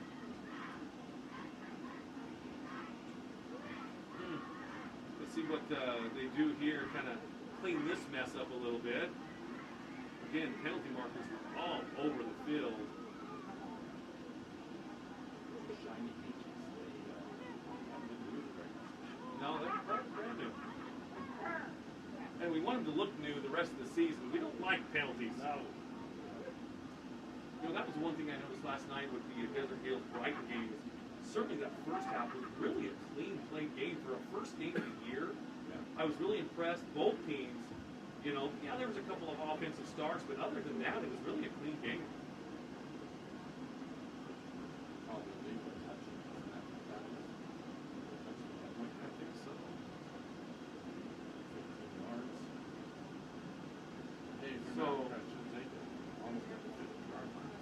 great field position. All right, here we go. Set to go. You know, on that punt, Mark, it wasn't a bad snap like we've seen earlier. That was actually a good snap. Yeah. Just he could take a little extra time. Gotta get rid of it. And for whatever reason, he took First down. Oh, look at this. We have a quarterback under center. Oh, Croft takes pitches it back to big number 13, and he busts over on the right side of the line, still going down to the 19-yard line. Big time gain for Mountain Crest. Wow. Number 13, Dante McMurtry. Big time play. They need to give him the ball more. see what happens when you get under center? Good things happen. Well, that was a great job off front by the line. They just sucked in the whole right side of the Hurricane Tiger defensive end there, and Murphy just turned on the afterburners, ran over a guy. And again, Cross again under center. In I formation, you got a fullback, you got a halfback. What's going on here, Keith? You got some old school football going on. Wow. Timeout on the field. That's a Chick-fil-A timeout. Make sure you head on over to Chick-fil-A here. I really like that that South Bluff location over there. Got the dual drive-through. And they get you in so fast. You might see 20 cars there, but you'll get through there in like 4 minutes. Yeah, anywhere else you go around town, you get 20 cars, something like that. And I'm not going to mention the competitor in them, but you know, I was there and there was 5 cars and it took me 25 minutes to get through. Keith, you got to go to Chick-fil-A next time. But I know sometimes you're not, you can't have chicken all the time. But I do love that spicy chicken there over at Chick-fil-A. That's my favorite, the spicy chicken. Can't go wrong with that. Mark likes his spicy chicken. That's actually a Seinfeld episode. When George starts talking in the first person, George likes his spicy chicken. Anyway, hey, we're back here at Desert Hills High School. 2:06 to go here in the third quarter. Mountain Crest still up 14-0. Hurricane is hanging around. They just can't quite get some momentum. Well, this is where you're going to see, where the workout and weight room and everything come to fruition. Mountain Crest is a little bigger up front than the Hurricane Tigers. And they're right now just, Mountain Crest is saying, hey, you try to stop us, we're going to pound this down your throats. And they got to really step up strong here. Snow Canyon's still up 41-0 across town, so it looks like they're going to walk away with a W. There you go. Snap. Oh, big time play by the Tigers defense. And another penalty marker comes in. I think you might have to hold. Stop for loss by the Tigers. And Crimson Cliffs still in a tough matchup over there with Green Canyon. They're up 7-3. They're in a nail biter over there, Keith. Holding against Mountain Crest. That's going to back them up a little bit. That's a huge penalty. Again, they're 5 yards Yeah. behind the line of scrimmage when that's thrown. That's a 15-yard penalty. So again, Hurricane hanging around, and Mountain Crest again. I mean, both teams have done this. They both shot themselves in the foot, but again, another shot in the foot by Mountain Crest. Hurricane's still in this game, down 2 scores, 14-0. Doesn't just get a stop here without giving up the score. They still got a chance. This isn't Cross back in shotgun formation. He takes the snap. Oh, rush off the edge. Can't get the angle on Cross. Pass is caught over there on the far sideline. Are they calling that complete, Keith? Yep, they are. Okay, nice catch over there. We couldn't catch a number because, That was number 1. was it? Okay, yeah, far sideline. I didn't quite catch that number. I'm glad you did. It seemed like he was bobbling it a little, but they gave it to him. They said he came in down with feet down, so that's good. That was a nice little, great move by Cross. They blitzed on the outside there, and he just kind of sidestepped them a little and got the ball on. Still 2nd and 20 for Mountain Crest here, though, so let's see what the Hurricane defense has to offer. Cross takes the snap. He looks over a little wide receiver screen. Ball falls incomplete. Penalty marker comes in. Looks like a late hit. Yeah, they're going to give him an automatic first down. That was big. Yeah. Alex, play.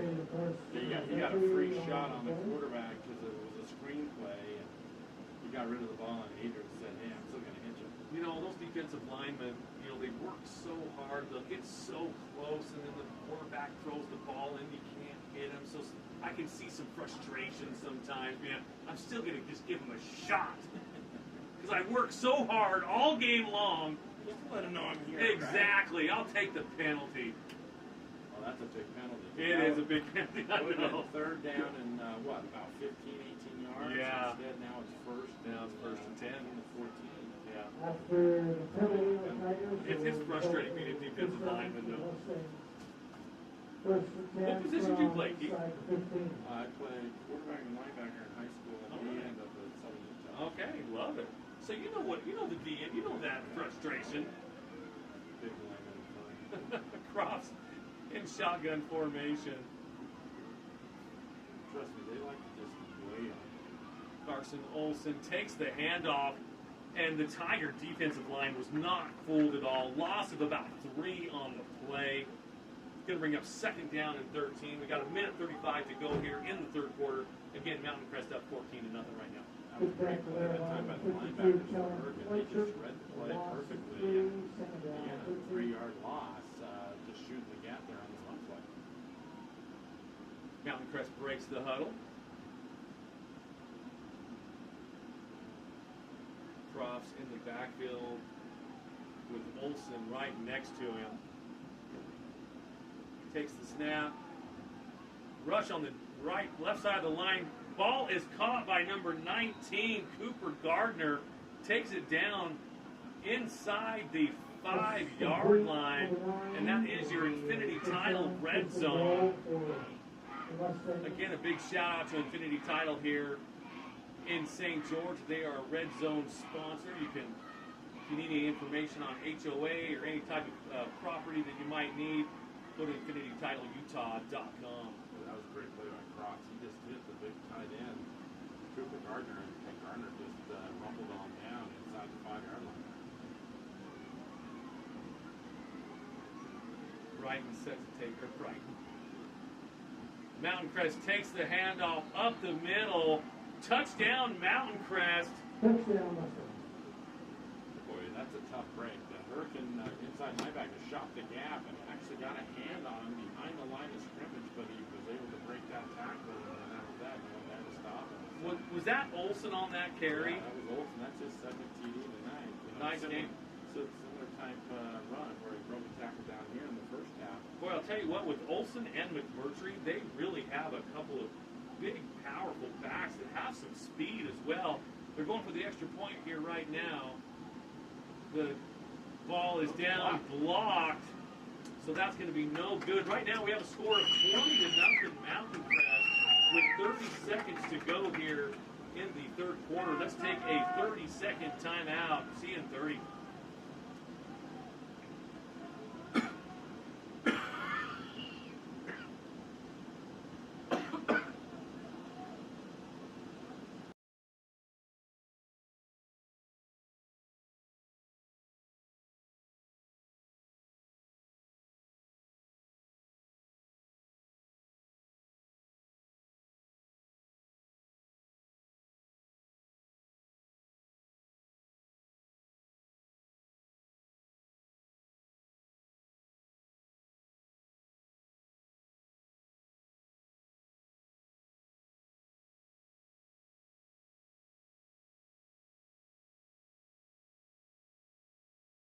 But they're getting that turf late over out there in Hurricane. Wasn't quite ready to play on, so Desert Hills field was available. They were out of town last night. They were up in Brighton, and they won that game 28-21. Big win for the Thunder. The kick goes down, going to R.J. Wright. That's going to go into the end zone for a touchback. It'll be first and 10 for the Hurricane offense as they come out. And with 30 seconds here to go in the third quarter, Tigers have got to get going. You know, Mark, I know we sound like a broken record for you Hurricane Tiger fans out there, but they're really not out of this. They can get a quick score, get something going. Their defense has showed up in spots and It been able has. to get stops. Right. And so they just haven't gotten any rhythm going at all on offense. And if they can get that going, quick score here, and you're right back in the ballgame. Well, it doesn't hurt. It doesn't help either that one of your playmakers, Carter Ashby, has not come back onto the field. We hope that he's okay. And he's one of their main playmakers, and that's going to be tough, especially when you have a sophomore quarterback. Again, I know that they're expecting some sophomore mistakes, hopefully they can get some rhythm here and get going. Snap goes between his legs. He jumps on the ball. He's going to be down around the 5-yard line. So again, another mistake by the Tiger offense. And again, I think they're mistakes that are correctable. I really do. That's kind of unacceptable. I mean, that ball rolled 4 times before it got to the quarterback who's 5 yards behind him. I mean, that's... No, it is unacceptable, but it is correctable. It is. Moving forward. You're right. Sorry, I'm trying not to show, disappointment or frustration, but I just feel for the Tigers and their fans because it's... Yeah. Pass was complete to R.J. Wright. No gain on the play, maybe even a loss on the play. Yeah, they tried to run that wide receiver screen again. They had success in the first half, but this time, Mountain Crest was all over their defense. Having none of it. That's the end of the quarter. Yeah, that's going to bring an end to the quarter. We're going to head into the fourth quarter with the score being 20-0 Mountain Crest over Hurricane. We'll take a minute timeout, and we'll get ready for the fourth quarter.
We're back here at Desert Hills High School, home game for the Tigers. I know that sounds strange, but that is the truth. Tigers take possession deep on their own side of the field. They got a long way to go. Yeah, it's starting about 29. Yeah. Grondel takes the snap, flushed out of the end zone. If you can get the edge here, there's a little bit of real estate. He does get out to about the 17-yard line. Looked like maybe a little tug on the face mask that wasn't called, but yeah, again, a nice run, at least to give his punter some room to get rid of it. Exactly.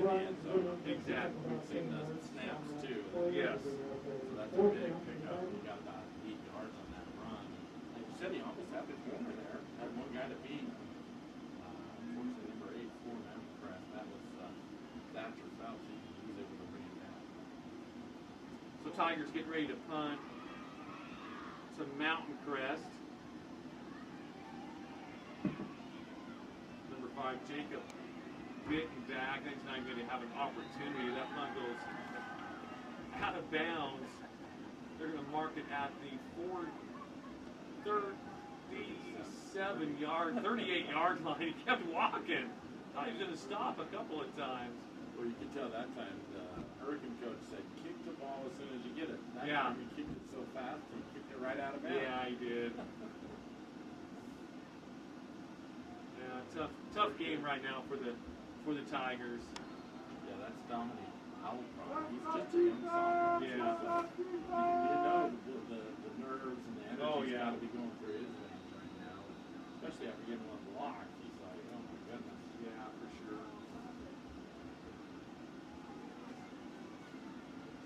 like we got a Tiger down the field. Oh yeah, he must have cramped up or something because it looks like they were all standing at one point. I'm going to try to get my glasses on here to see if I can't see a number. Yeah, he's just cramping up. They're stretching out his legs. Well, it's still nice. It's a hot, muggy night out It's here. humid. That's exactly right. I've been playing pickleball at Mondays, Wednesdays, and Fridays every morning, Keith, and it's been so humid. Even playing doubles pickleball, which I mean, you're active, but you're not running. And the boy, I'll tell you what, 15 minutes in, and I am just drenched with sweat. It's been very humid down here in southern Utah. Kid number 52, Calvin Fletcher, he's a junior. He's cranking up that left.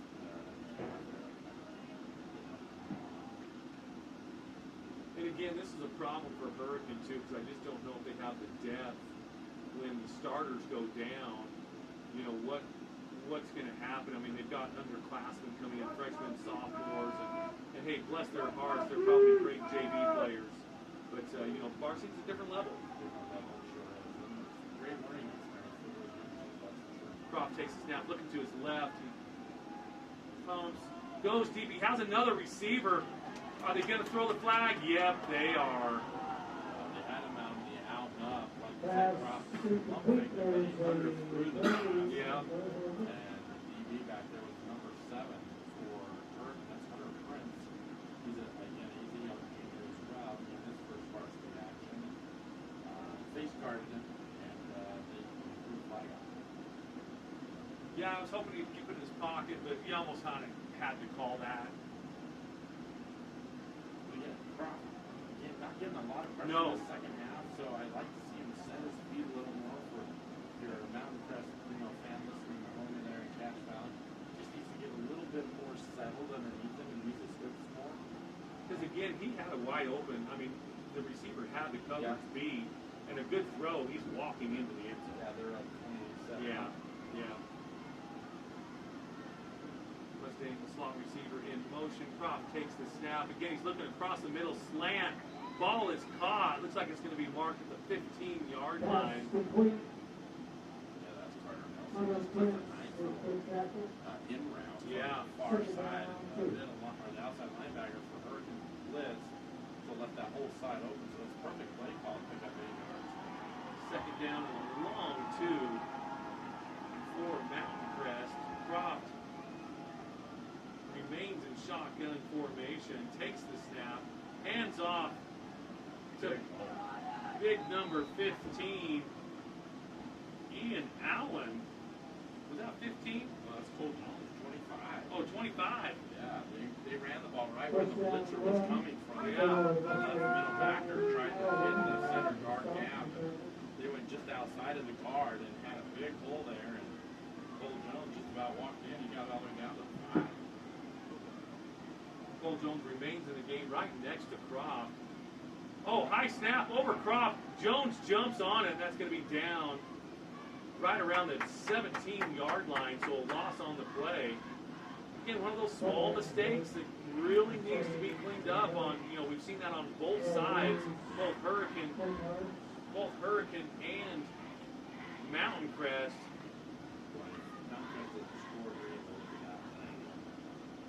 They've had, what, 2 or 3? Yes. This could easily be a 30, 40 point game. Yeah, so second and goal from about the 16-yard line.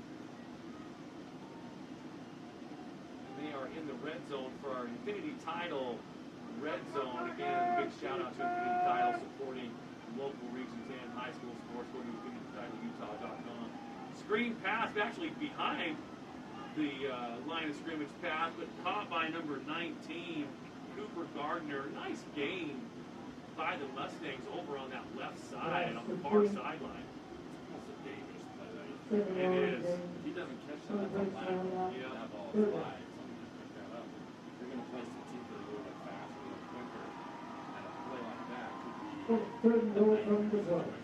Well, especially with the hands that we've seen so far. Maybe this is an anomaly. You know, maybe these receivers normally are short-handed. We've seen a lot of drop passes tonight on both sides of the ball, but really on the Mountain Crest side, kind of seems to stand out just a little bit more.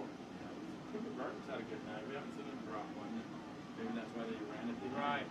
Croft takes the snap, going into the end zone, overthrows the intended receiver. Looks like, again, number 19, Cooper Gardner, overthrew him by about 5 yards, too. He had a step on He the did. defender, a well-thrown Pass ball, and he is scored. complete. Fourth goal. Then we get 4th down for Mountain Crest. Let's see what they do here. Looks like the kicking team, the field goal unit might be coming out on the field. Well, if you're Hurricane, you block the last PAT. Yeah. Hopefully you can get another one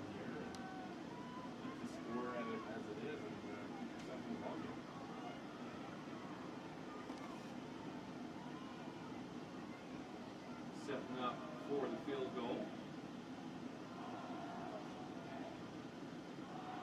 The ball is down. Looks like it was tipped at the line. Comes up way short. So it will be a turnover on downs. That's huge. That is. 30-yard attempt. Moving with the Tigers. Take over first and 10. It looked like he fully got his leg into it. No. Got partially blocked, and I don't know if he was just thinking it was a chip shot or what, but man, you think he wanted to boot that thing through. So at this point in the game, you got 9:30 left to go here in the game in the fourth quarter. And I think if you're Hurricane, you've just got to get some positive plays before this game ends. Get a little bit of rhythm. You're probably not going to walk away here with a W, but get some rhythm and get some good things so you can go to film and watch some good things that you did. Yeah, there has to be some positive. Yes. Rondo flushed out of the pocket. He is taken down hard by two Mountain Crest defenders, just eating up the boot. Well, that's a coverage sack Yeah. there. Yeah. There was nobody open. Hurricane just couldn't get guys open inside that Mountain Crest zone, and Rondo just held in there as long as he possibly could, and unfortunately ran out of time. So again, second and about 12. Grondel takes the snap and shotgun. Looks like a little screenplay getting set up. Mountain Crest not fooled at all. In fact, he's taken down twice. I don't know how there's not. I really don't know how there's not a penalty called on that. He was taken down twice on that play. Like really thrown down as well. Carson Olsen read the play perfectly. Yes, on he that did. little screen and had to stop initially, and then next thing you knew, the running back pops up and they throw him down again. Like you said, I'm surprised there wasn't a flag. I'm surprised again also too that the Hurricane sideline. Or maybe there was. Yeah, there is a penalty. There is. Rondo's pass complete to Ethan Staples. No. It will still be third Maybe and about maybe I'm 50. seeing things. Yeah, so no penalty on that play. Yeah, Coach. Oh, he Ashby is is on hot. fire. He is hot. And I think he has a right to be, because, Fath was thrown down, and then he got back up, he was kind of acting like the play was still going though, but then he was thrown down again. I can see why Coach Ashby is a little upset on this because. But you gotta look out for the protection of your Absolutely. And then some of the plays that we've seen with penalties called were like, not really, Yeah. and then that one's not called. We've seen some pass interference where they didn't even touch him. They just Right. face guard him and they call that interference. But that's obvious there. I mean, you and I said, we're old men. We can see that Yeah. up here in the press box. Absolutely. Hey, a couple of shout outs to some of our sponsors up in Region 11.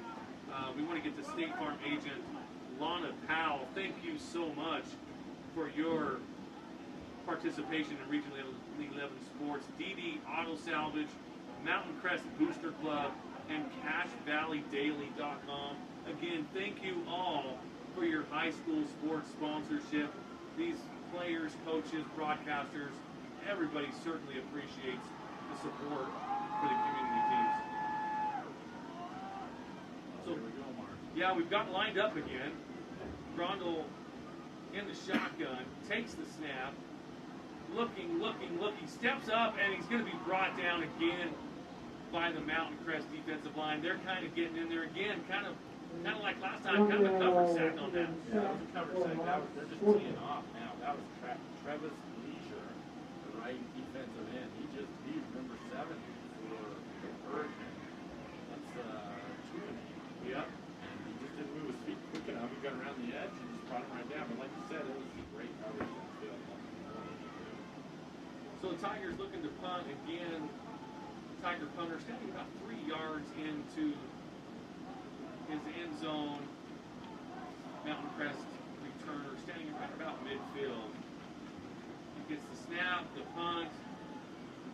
It's going to bounce and take a little backspin, a little pitching wedge backspin on that one, Keith.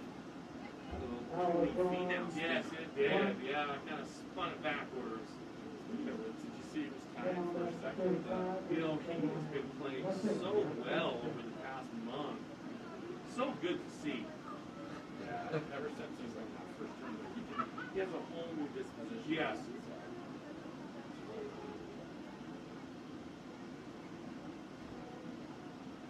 Yeah, so we have 8 minutes to go here in the fourth quarter here in this game over here at Desert Hills High School. The Hurricane Tigers 0, Mountain Crest Mustangs 20 in a perfect night for football.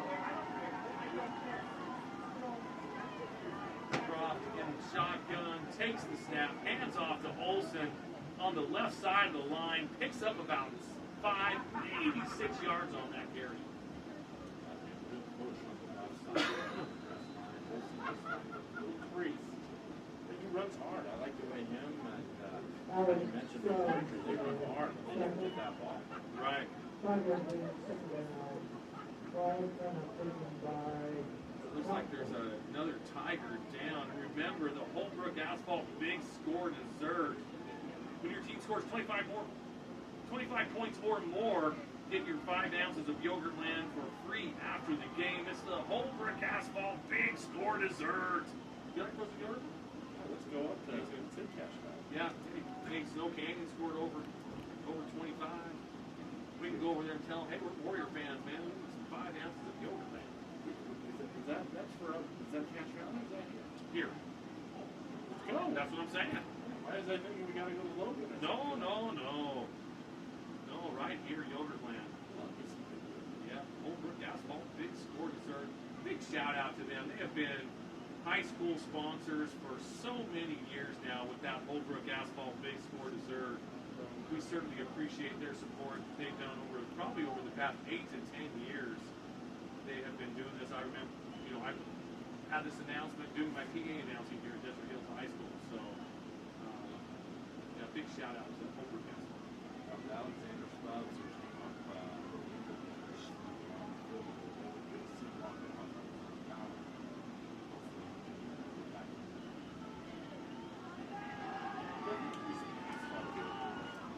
Yeah.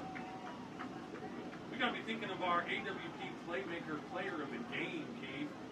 well, I got an idea. Okay. Got something. Share it with me in just a few minutes here. We got 7:50 to go here in the fourth quarter. Mountain Crest takes the snap, hands off to big number 11. Just missed him in the backfield. Ends up picking up about 6. Number 29 for Hurricane. He came flying up there. That was He's just a young freshman. And he read the play perfectly. He was right there. Just needed to hang on to the tackle. Got a little stiff-armed action and unfortunately got away. But, man, he read that play. Yes, he did. Those are the plays, Max. Sorry. Go here, okay. I'm feeling the coach is going to point that out. I said, man, you read that perfectly. You were in the right position. You just got to make the play. Yeah, 35 coming up from Mountain Crest. Counting down to about the 7-minute mark here in the fourth quarter. That's okay. I've been spitting all night. Croft in shotgun, takes the snap, looking. Oh, nice little Rub action. little rub back. He breaks loose. Number 21, touchdown, Mountain Crest. Xander Ryan. Boy, when that played out right in front of us, you saw the two receivers come together, almost shook hands a little Yes. nicely. Go apart. They had Ryan in stride and up the field. He went for one tackle and was gone. And it was nice. You're exactly right. Croft did put that in stride. One of the first times we've seen that tonight. And again, if he continues to do that, they've had some open receivers. Well, what's going on with Mike coming back? I didn't see any penalty marker on. Oh, I do on the far sideline over there. Another. Let's see what it is first before we get too critical. Is it on the extra point? Maybe it's on Mountain Crest celebration or something. Oh, okay. Okay, so I don't see the points going up on the scoreboard yet. Kind of get through this mess here right now. I like the patience that Cross showed on that play, though. He allowed the crossing action to happen, which allowed Ryan to get freed up Yeah. there. And then he did the rest on his own. So great individual. But a nice pass right in Yes. stride. He didn't have to slow down. Anytime you can do that, that's So it looks like that did take points off the board. They're not going to count that touchdown. Oh, and now we've got the Whitecap going, looks like a sideline. Unsportsmanlike. Yeah.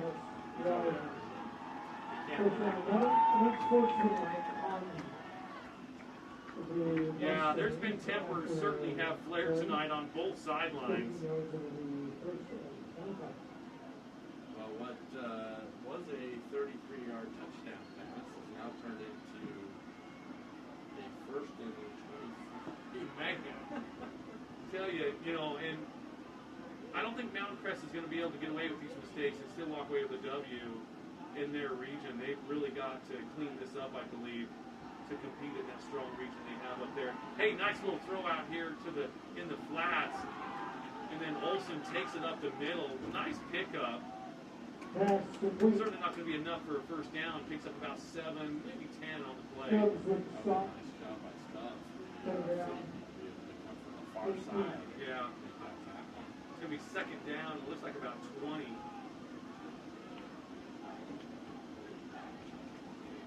For Mountain Crest as we approach the 5:50 mark here to go in the game. Mountain Crest up 20-0 over the Hurricane Tigers. Croft in the shotgun, takes the snap, looking over to his left. Nothing there. Tigers in the backfield, bring down Croft for a sack, and then another penalty marker in the defensive backfield. Let's see what this is. Actually, there's 2. Boy, that was a great play by Brian Ireland. He's just a young sophomore for Hurricane. He's got some good size to him. It's great. You're going to hear him a lot more as he comes up through the ranks, but I guess you probably got a defensive holding in the backfield there. Defensive backfield. Yeah, the officials are talking about it right now because the Hurricane defensive player that kind of walked right through the huddle, number 99. Breaking that bad boy up. Connor Robinson. He's like, "What's up, bro? Let's get this game going." Moving the ball forward. So, yeah, you called the key defensive holding against the Tigers. First down. Let's do that for Hurricane. I'll give them credit. That defense has been going at it, as hard as they can. And the score could have been almost double. Couple scores being taken back. Looks like it's still going to be second down and 15. Second down and 16.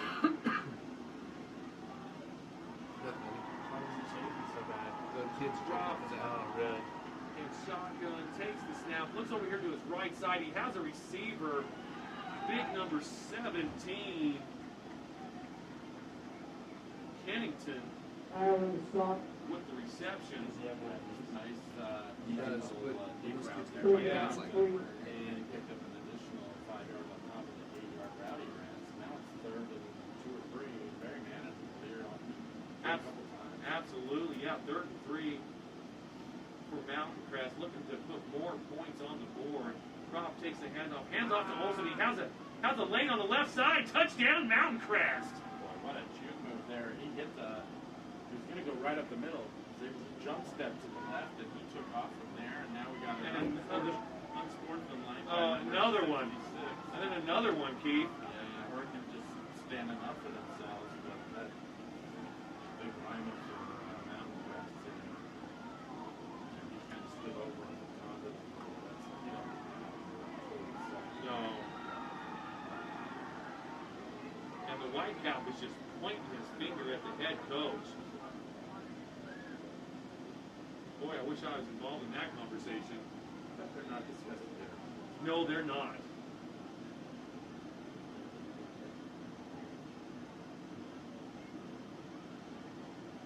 How's your wife doing? Oh, not too bad. Hey, have a first day at school. Have a great day. Still teaching, right? Yeah, you still teach. Yeah, I don't think they're having that conversation over there. Now Are we going to Applebee's or Wingers? Where are we going? Now the officials are huddling. They're going to try to straighten out this mess. Boy, I'll tell you what, the penalties in this game has really lengthened out this game, especially the past 3 minutes. My goodness. Well, if we were to keep track, it's all pushing 9:30. Usually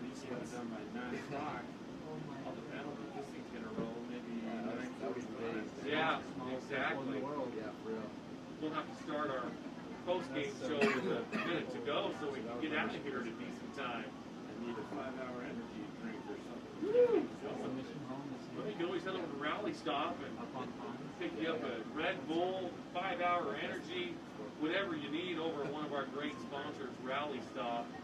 Again, a shout out to all of our sponsors with our Keys to the Game, Red Rock Auto Sales, Finley Subaru with our pregame, halftime sponsor, Rally Stop, timeout sponsor, Chick-fil-A, Infinity Title is our red zone sponsor, Morgan Pest Control, defensive play of the game, AWP player of the game, the playmaker of the game, Holbrook Asphalt, Big Score Dessert, and Jason Baum, Bay Equity Home Loans. We haven't really seen the bomb. They haven't seen any of the bombs for the Jason, for the bomb squad, bomb of the game, Bay Equity Home Loans. Again, thank you for all your support. There'll be plenty of bombs later in Region 10 for sure. Field goal is up. Oh, actually, the extra point is up and good for Mountain Crest. They take a 27-0 lead over the Tigers. And again, I know, like you mentioned earlier, we sound like a broken record, but if the Hurricane offense can just get some positive plays, and so when they're watching the film on Monday and Tuesday, they can talk about some good things that they did. This would be the time to do it, Keith. 4 minutes and 31 seconds to go in the game. You worked all spring, you worked all summer. When you come out, yeah, there's some nerves, there's some jitters, there's some juices flowing. But usually by the first, second quarter, those things work themselves out. Unfortunately, they've kind of gone on the whole game for work. And they do need some positive things. We pointed some things out on defense that were positive. We've seen that they can grow and learn from. On offense, we haven't really seen that yet. Right. Well, it is a final over at Dixie. Springfield beats Dixie 41-14. That one turned into a blowout. It really has been. Well, Perry's power guide, we were checking that out for tonight. Yes. He picked Mountain Crest to win by 21. He's kind of right on. The kickoff goes to the near sideline here. Bath with it.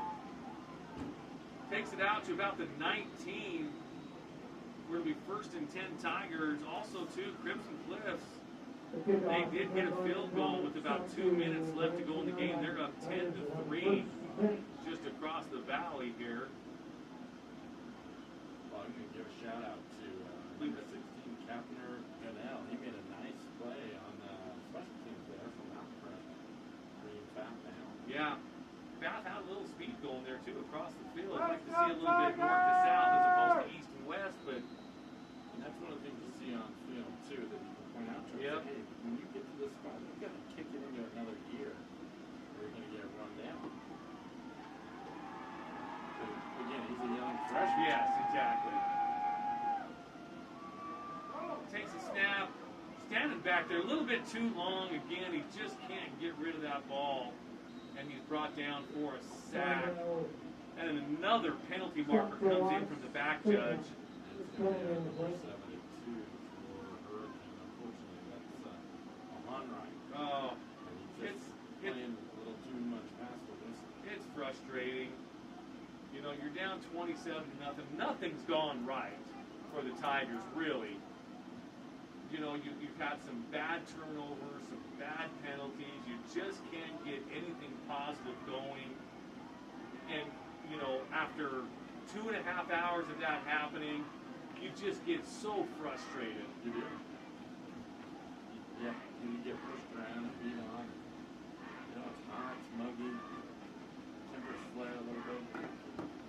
Probably hungry, probably wants to go through Chick-fil-A drive-through. Henry with the snap. Rondell takes it. Again, just flushed. Has nowhere to go.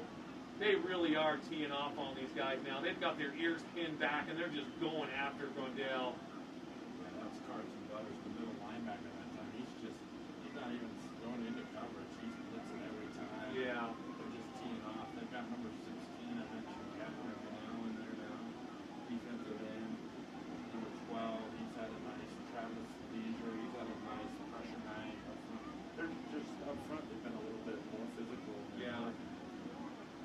again, 3:40 to go here. Clock is ticking.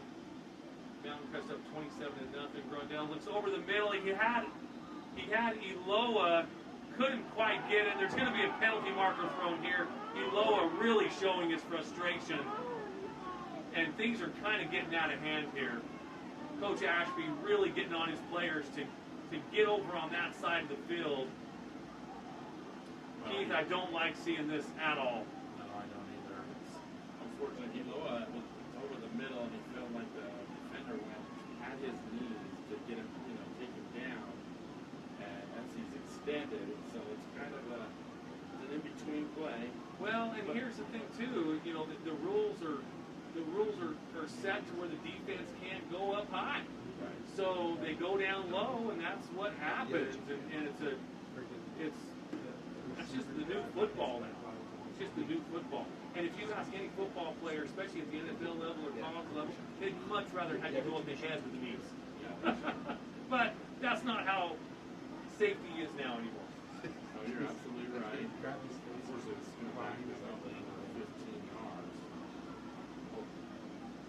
They're going on sportsmanlike. I'll tell you, maybe I didn't see what happened at first. Looks like they're going to be both of them. But boy, it looked like that was a lot Eloa and not much of the Mustang, the Mountain Crest guy. And again, maybe I missed the first thing that happened, but Eloa really kind of lost his head for a second. Well, I think Coach will pull him out, give him a little chat, let him catch his breath. Think about it a little while. Carl Frankie out talking to the Whitecaps, wanting an explanation on what's going on. A lot of work to do over there, Hurricane, for sure. I think they've made some positive changes with the coaching staff and personnel. It's going to take a little time, though, Keith. Culture doesn't change and program doesn't change overnight. It's going to take a little time. And when I say time, it could take 2-3 years. You got to get that culture to flow from all the way down into your freshman program, all the way down, and even into your youth football program. I've said this on our show before on From the Bleachers with Caden Courtmaster and myself, 4-6. Yeah, I did that plug right there. On Fox Sports Southern Utah, where you can now listen to us on 95.3, which is a great reception here around St. George, and also on 99.5. But I've said this before, I think the Dixie Flyers have such a great culture over there. Yes, they did take one on the chin today by Springville, but their culture is so set up over there, and it goes all the way down to their third grade level. I remember there's been some athletes over at Dixie that have graduated, and I thought to myself, oh, they're going to take a dip. They don't. They just plug and play. They have probably the closest system and program, like the New England Patriots, that I've ever seen. Like they just retool. Their program is so deep. And again, it starts at the third grade level. Well, it takes time. It does. It takes time. Coach over there, I think he's been there, 30 years? Not the whole time, but he has been coaching for 30-plus years. And so that's one of the things that it was very similar when my son played on the battlefield. Coach Ball had been there for 28 years. And it trickles, as you mentioned, down through the little leagues as well as up through the junior high and Yeah. JV team. It's just a culture, but you can't do it overnight. And It's going to take some time for her. There's no question. I do think they're taking the right strides. Again, great coaching staff, lots of success. The punt, he just doesn't have anything to there. He gets it off. Looks like it's going to hit about the 42-yard line, roll out past midfield. And, yeah, it did have some nice top spin. Going to be marked at the 39-yard line. keep him on the left foot. Yeah, he did. Good hook there by Like, Ron wow. Alma. But, yeah, the culture isn't going to change overnight, but I do believe they made the right strides. Again, it's going to take some time. It is. And you just hope they don't. They're going to take their lumps, but they're going to have to take their wins, at pieces at a time as they work through this. But they can get that.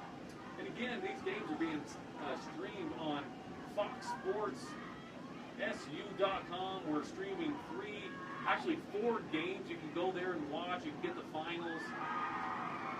And we're going to be doing this every single week. So go to FoxSportsSU.com. We'll be streaming video and audio through foxsportssu.com. So make sure you have that set as one of your favorites, especially on a Friday night. Well, we've got a lot of great things going on. Oh my goodness, we've got some great things going on. For those of you who haven't heard, our partnership now with Utah Tech, yeah. Streaming their games, and Ron Zundel will be on the call there. Just a lot of great things that are transpiring right now here. Nice carry by Cole Jones for Mountain Crest. They picked up about 3. There's about 3 minutes left to go here in the fourth quarter. Also our little partnership with Region 10 Sports with the technology that we're able to video stream this on Fox Sports Southern Utah. So a shout out to Dustin Allen and Matt Hanlon for making all that come to fruition, man. We've got some great things in store for you this school season. We're going to take this all the way through basketball season. I'm going to try to talk him into maybe even doing a little baseball too. Oh, let's play that time. Got some good penetration on the handoff there. Number 88 is Luke Hutchins. He's a young junior defensive end. Got in there and was able to bring him down the Mountain Crest ball carry for a loss. It is final over at Crimson. They get the W 10-3 over Green Canyon. That was a tight game throughout. That was a defensive battle over there. So good for Crimson Cliffs. Yeah. Those Mustangs. Looks like these Mustangs are going to get a win as well. Crimson playing Timpsky this week, right? That sounds right. I don't have the schedule right in front of me, but that does sound correct. Cross out to number 11. It is complete to Landon Buse. You know, the reason I say that is I was looking at the scores earlier tonight. Timpsky was beating defending 6A champion Lone 21-0. Wow. That'll be a good. Yes, it will. 4th down and about 3 for Mountain Crest. We've got 1 minute and 30 and ticking here at Desert Hills High School. Mountain Crest up 27-0. Obviously, they're going to walk away with the W here. And Hurricane again. You know, we've talked about this at length. You know, they've got the right staff in place, but that culture change and that program change, it's going to take a little bit of time. You know, a lot of mistakes tonight, you know, penalties, turnovers, at crucial times as well. Wow, Stansbury 72-13 over Pineview right now. Is that a final? No, it's still going, 72-13. Wow, I knew it was going to be a tough game for Pineview. Didn't know it would be that tough. Wow. I mentioned Timpview. They're up 30. They beat Lone Peak 31-10. Wow, good for them. Trying to look through some quick games. We've got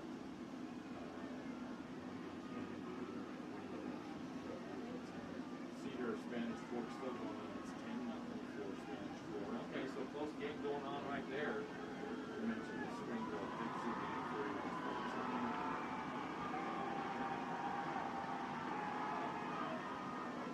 Well, we're getting some good crowd reaction down here below us.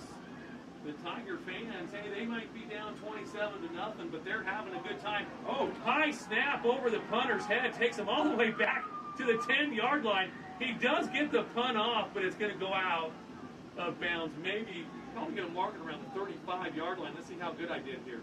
Oh, 36. Oh, you're a yard off. I tried. Your eyes still haven't filtered. Not bad. Not bad. You know, we've seen a lot of the snaps on the ground. Oh, my goodness. Over the head. You know, it's week 1. It's early. So many mistakes tonight by both teams. Again, Mountain Crest was able to, take advantage of those Tiger mistakes. But just, Hurricane, too many mistakes, whether it was turnovers or penalties in crucial times. I hope they can get this cleaned up a little bit so they can be competitive in Region 10 because they're going to need to. There's some powerhouses in Region 10 this year with Desert Hills and Snow Canyon. Crimson, that looks like they have their defense back and settled in. Dixie's going to bounce back from that Pineview, or that Springville loss. Grondel had nowhere to go. The mix-up with the handoff to the running back. Yeah. He was pulling it. Take it. 35 seconds to go and ticking. love to see him try to take a shot just to get us on the scoreboard. Just something neat. Some shotgun formation. Takes the snap. Gives the handoff off to Thad. Nowhere to go. Picks up about 2 up the middle for the freshman halfback. What a great tackle that time by the middle. And Carson Butters, we mentioned his name a few times tonight. He's had a really solid game at inside the position. 4 seconds to go. They've stopped the clock. And what are you doing to me, Hurricane? They're going to call a timeout with 4 seconds to go. Mountain Crest up 27-0. I guess the coach just kind of Coach Frankie just wants to talk it over a little bit and just kind of delay me going home and getting some yogurt land. I'm going to talk to Coach Frankie after this game. Actually, I'm not. Coach Frankie's a pretty intense dude. I'm going to leave him alone. If he wants to call timeout, I'm going to let him call timeout. You might want to wait till tomorrow. Oh, boy. Well, like I said, Keith, it's good to be back with Region 10 football. Our Region 10 team couldn't get the W here at Desert Hills, but it's good to be back. Good to be back in the line calling the football games. You know, we love our addition with our Fox Sports broadcast team, Devin Dixon joining Fox Sports. So that was a big ad for us for sure. Oh, absolutely. All right, Hurricane getting ready here. Last play of the game. Grondel takes the snap. He's looking. He's going downfield, Keith, just like you predicted, and it's going to be intercepted. Just go down, bro. But he's not. He's going to try to take it back for a pick 6. He's not going to do it.